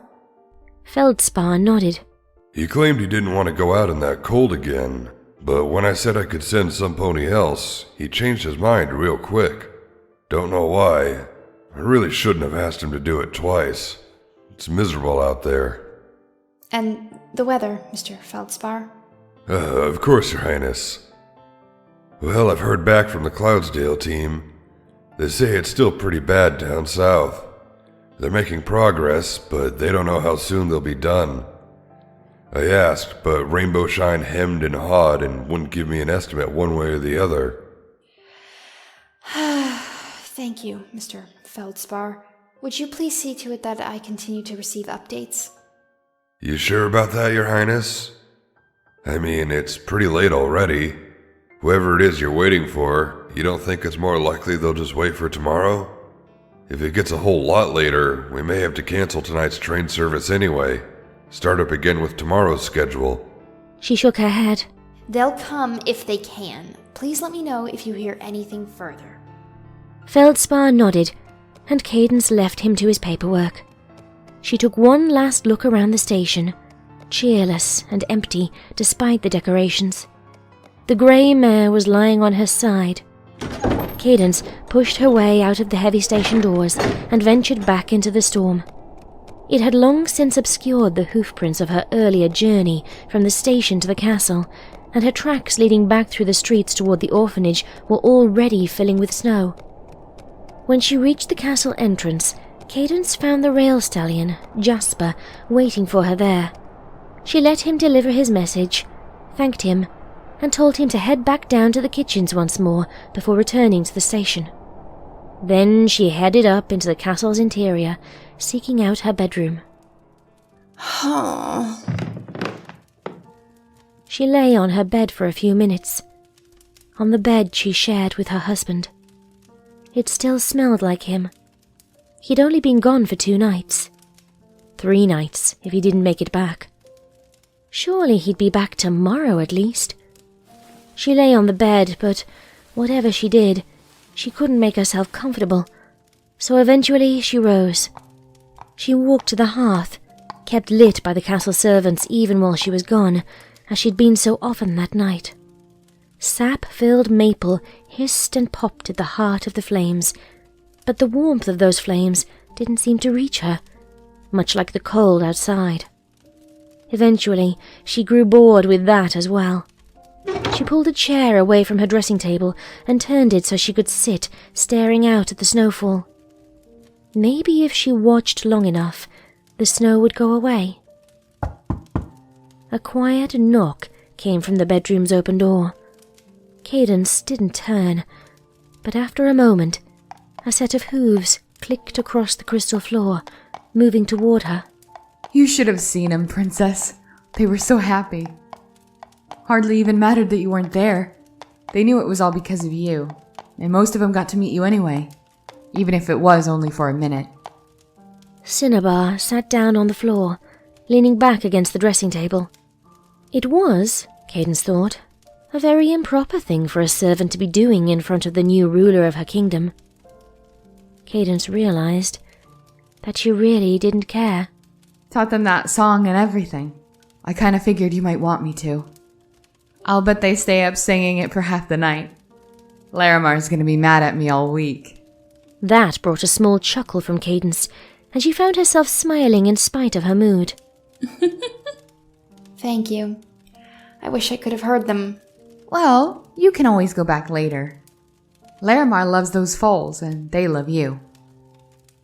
Every pony loves you, even if most of them don't know how to show it.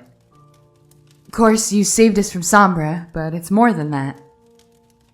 You're nice. Cadence smiled reflexively, and for one beautiful moment, her heart didn't seem so heavy. It was hard to tell under that dark crimson coat, but Cadence thought Cinnabar might have blushed. She was certainly quick to change the subject. Anyway, this heartswarming Eve thing. Why are you so fidgety about it? It's just another holiday. Cadence turned back toward the window and the snow outside. Not for me, Cinnabar. Is it okay if I call you Cinnabar? You've been doing it already, Highness. And I don't mind, as long as the kitchen staff don't pick it up too.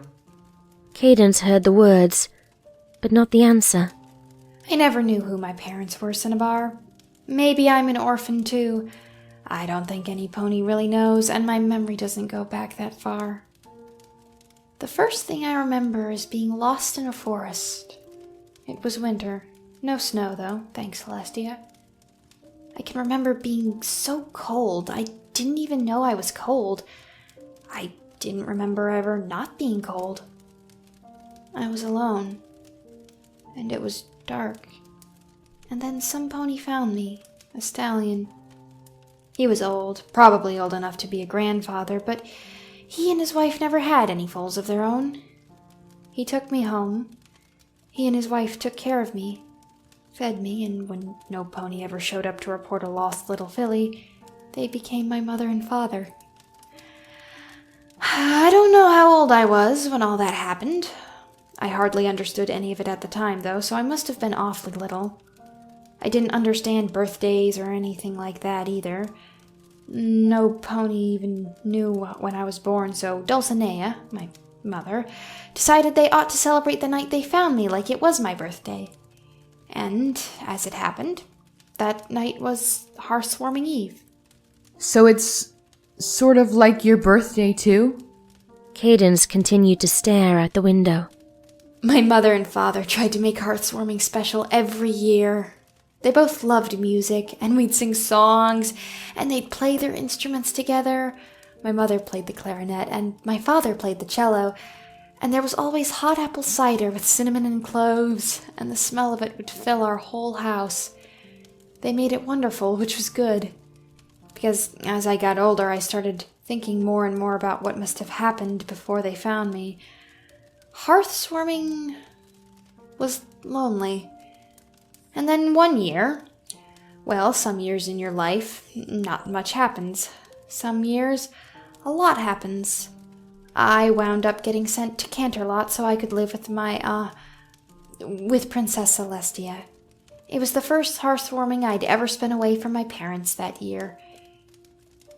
And it was almost okay. I didn't really have anything to do.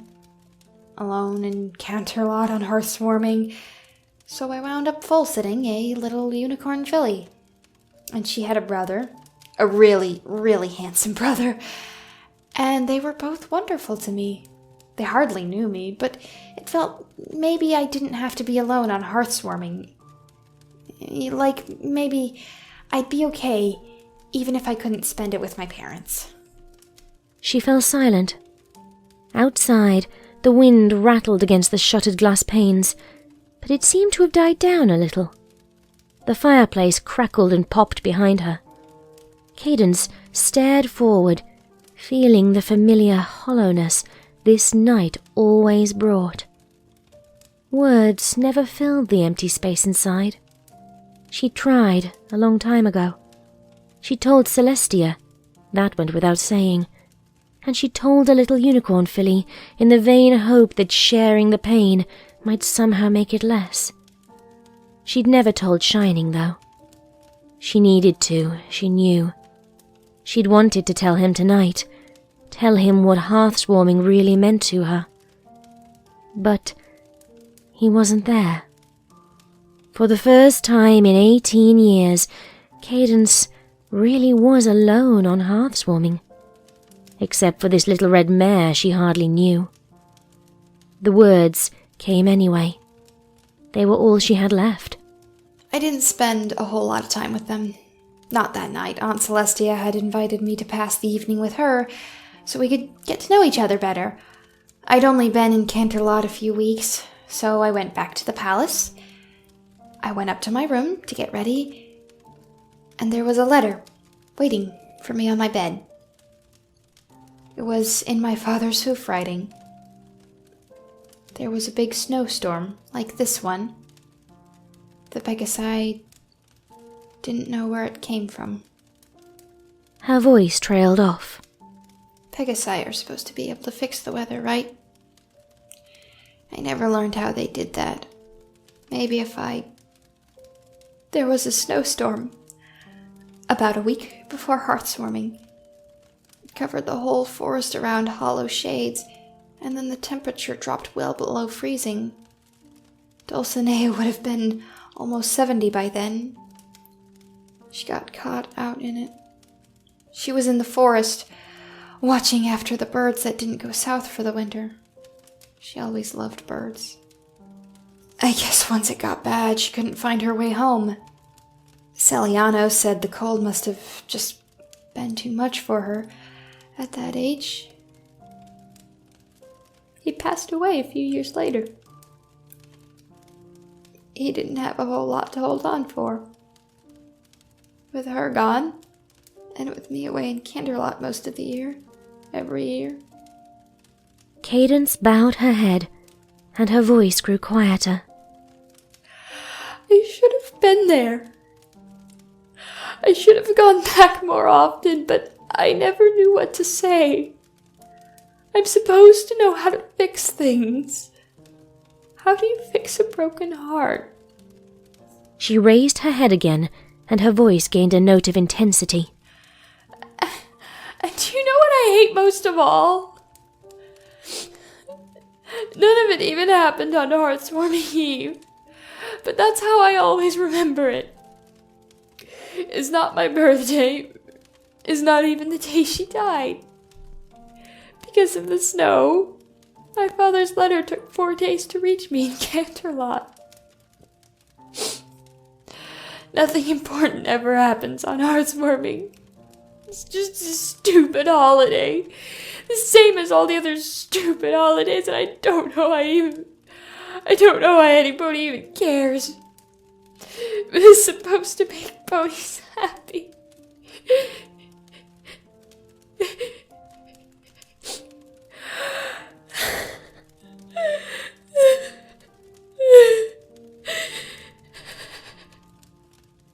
Silence settled over the room. Cadence stared out at the snow, longing for the cold she no longer felt. It made me happy, Cinnabar said quietly. It made a lot of ponies happy tonight. When Cadence made no reply, she continued. My brother... He's not easy to get along with. He never was. Not even when we were growing up. But having to work for Sombra didn't make him any better. Seems like he's always angry about something. I guess I can understand that with the things he's had to do and with the way other ponies treat him. But not tonight. Not after you left. No pony ever cares about those little colts and fillies, Princess. No pony but him. That's what he thinks, anyway. I still don't think he's forgiven me for coming to work in the palace kitchens. Not that I had a whole lot of choice when Sombra was running things. What you did tonight meant a lot to him, Highness. Even if you did go chasing off like some wild Mustang. I don't know if any pony else is going to care about Hearth's warming eve tomorrow, but those kids will. And so will Larimar. And so will I. It's been so many years since I've seen him happy like that. It felt like... There was a pause. It felt like all the bad years never happened. It felt like being a family again. The fire crackled in the hearth. Neither of them knew what else to say. Cadence watched the shadows of the storm dance across the window panes. Another knock on the door broke the quiet of the room. Regretfully, Cadence turned away from the window. The rail stallion, Jasper, stood in the doorway holding a letter. His grey uniform still looked crisp and proper, despite all the time he'd spent out in the snow that night. A message for you, Princess. Cadence's horn glowed with a faint blue light, and the letter levitated to her, unfolding as it came. She read it aloud, dully. Due to disruptions in weather production, all passenger service to and from the Crystal Empire has been cancelled. Service will resume tomorrow at 3 p.m., pending successful completion of weather repairs. Hoofrey Newcommon, Equestrian Rail Chief Commissioner. Cadence let the letter fall to the floor. She took a breath to steady herself, but her voice still came out flat. Thank you, Mr. Jasper. Could you please relay my thanks to Mr. Feldspar the next time you see him as well? And feel free to stop by the kitchen again if you'd like before you leave.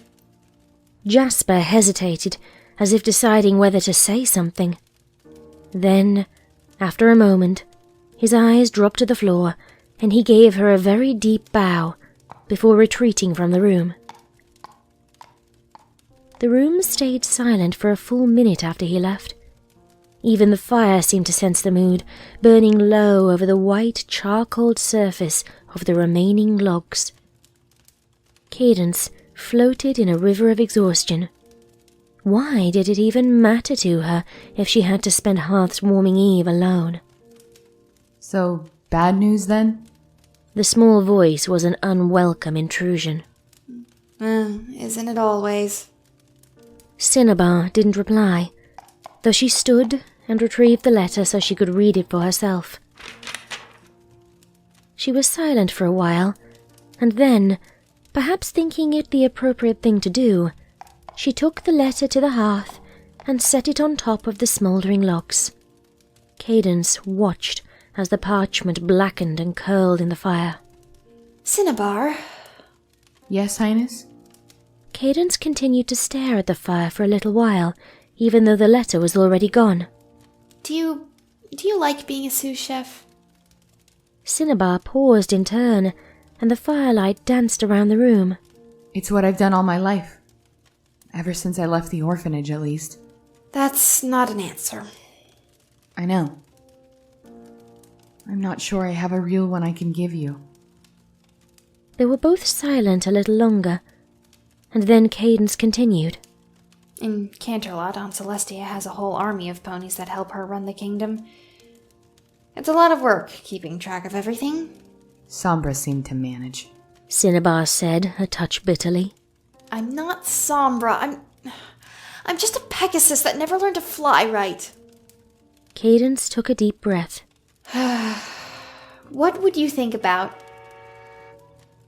Her voice trailed off, and she turned to stare at the window.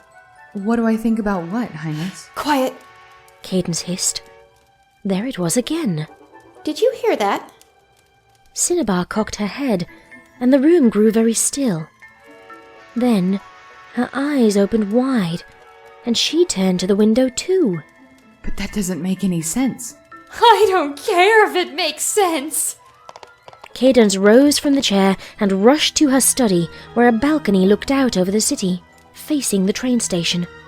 She threw open the glass doors and stepped out into the storm, which still raged throughout the city. Down below, she could just make out the train station, and a tiny pink cloud of steam rising from an engine that she knew hadn't been there earlier in the evening. Her heart skipped a beat, and she looked around in a panic. She had to know if it was them, if somehow they'd found a way to get through the storm. Cinnabar hurried out onto the balcony. Princess, can you see anything? She raised a hoof to shield her eyes from the wind, scanning the sky. Cadance turned to the other mare and gave her a smile. Cinnabar, would you please see if any of the servants are still awake, and let them know I may yet have guests coming tonight. I'll meet you down in the entryway in a few minutes. What do you mean, you'll... Cadance didn't hear the rest. She ran toward the edge of the balcony, spread her wings, and leapt over the guardrail. The wind caught her immediately, pressing her down, and it took all her skill to stay aloft. She kept her eyes on the station, banking left against the wind, then banking right, then left again. The air currents refused to settle into any single direction, and the rush of snow around her made it difficult to see. But all she had to do was glide and fall, all the way to the train station, and... The ground was coming up too fast. Cadance flapped her wings, but the wind seemed to beat her down from above. Her hooves struck the snow and the cobbled streets beneath, and her knees buckled, pitching her forward. She tried to flap again, but the motion was useless. She skidded headlong into a drift of snow in the shadow of a small greenhouse. Her cannons began to hurt, but she ignored them, throwing herself out of the snow and galloping down the street toward the station. She ran headlong at the door, throwing it open with her magic just before she reached it. And she found herself careening into a large, unutterably handsome white stallion. He caught her somehow. She thought she might have felt the tingle of his magic around her wings. She looked up at him and grinned. He started to speak. How did you know? Cadance! The voice came from off to her left, utterly ruining her contemplation of Shining's beautiful eyes. She didn't care. Twilight! Cadance dashed over to her sister-in-law, throwing hooves around her in a hug. How did you get here? They told me they'd cancelled the trains! Twilight blushed and scuffed a hoof against the ground. Well, we didn't exactly... Come on, Twilight! You have to tell her! Shining's laugh twinkled in Cadence's ears as he walked over. It was brilliant! You should have seen the look on every pony's face when she suggested it! Cadance frowned, and Twilight's blush deepened. Well, I was visiting Luna last week, and I did some studying in the Star Swirl the Bearded Wing, and when they told us the train was delayed, and we were all just waiting around in the station, I had some time to think about how a couple of those old spells worked. You see, if you use Star Swirl's Chrono Displacement spell with Bradovine's looping algorithm for magical energies and Blue Moon's theory of exchangeability, you can make the... Twilight! We took next Tuesday's train instead. We just got here early. Every pony's going to have to take a couple extra rail trips next week to make up for it. But they all said they didn't mind. So, your parents were able to come too? Cadance asked. She'd gotten to spend hearth swarming with them the last couple of years, and it had been... nice. Nicer than she would have expected long ago. She had hoped they wouldn't mind coming to the Crystal Empire, especially if Shining and Twilight were already planning to be here. Yes? Twilight still sounded a little sheepish. And maybe a few others? There was a commotion from one of the walkways leading to the tracks, and a familiar white unicorn in a bright pink hat pushed into view, with a filly tagging along at her heels. 2 other fillies followed close behind, all talking to each other in excited voices. Then came a little purple dragon, carrying an enormous tower of luggage. Then Shining's parents, and behind them a family of earth ponies, only one of whom Cadance recognized. Then more ponies. Her eyes started to water. She turned to her husband. He shook his head, looking a bit rueful. Nope, still Twilight. She was full of ideas today. Cadance turned to her sister-in-law and found that her vision was starting to blur. She scrunched up her face, trying for a smile. Twilight spoke in a quiet voice. I remembered a story you told me once, a long time ago. You were supposed to be reading to me in Smarty Pants, and you pretended pretty well. But I know what's in my books. It seemed like a pretty important story, though, so I remembered it. My Clover the Clever. Shining looked between the 2 of them, confusion painted on his face. What are you 2 talking about? Twilight? Cadance? The clock began to toll the hour. Midnight. Twilight stared up at it, puzzled. That shouldn't have happened. We were supposed to arrive exactly at the beginning of the new day. That's the only way I could get the math to work out. Shining said something in reply, but Cadance didn't hear it. She turned and stared out the windows of the train station. The Crystal Castle looked cold and dark, and far more welcoming than the palace in Canterlot had ever been. Nothing important ever happened on Hearthswarming, she'd told Cinnabar. No, that was wrong. 3 times now, Hearthswarming Eve was when she'd found her family. Cadance gave the train station a searching glance. There, behind Spike and the 3 little fillies, the grey mare with the cello was beginning to stir, awakened by the commotion around her. Cadance felt a stab of sadness watching her. The mare had spent all Hearthswarming Eve alone in the cold of the train station. Cadance could have fixed that if she hadn't been too preoccupied with her own problems to think of it. No one deserved to be alone on Hearthswarming Eve. Shining brushed his muzzle against her neck. Well, Love Muffin, should we head back to the castle? Cadance smiled and shook her head. Not yet, Shiny. I think there's something I need to do first. She gave him a quick kiss, turned, and trotted toward the grey mare.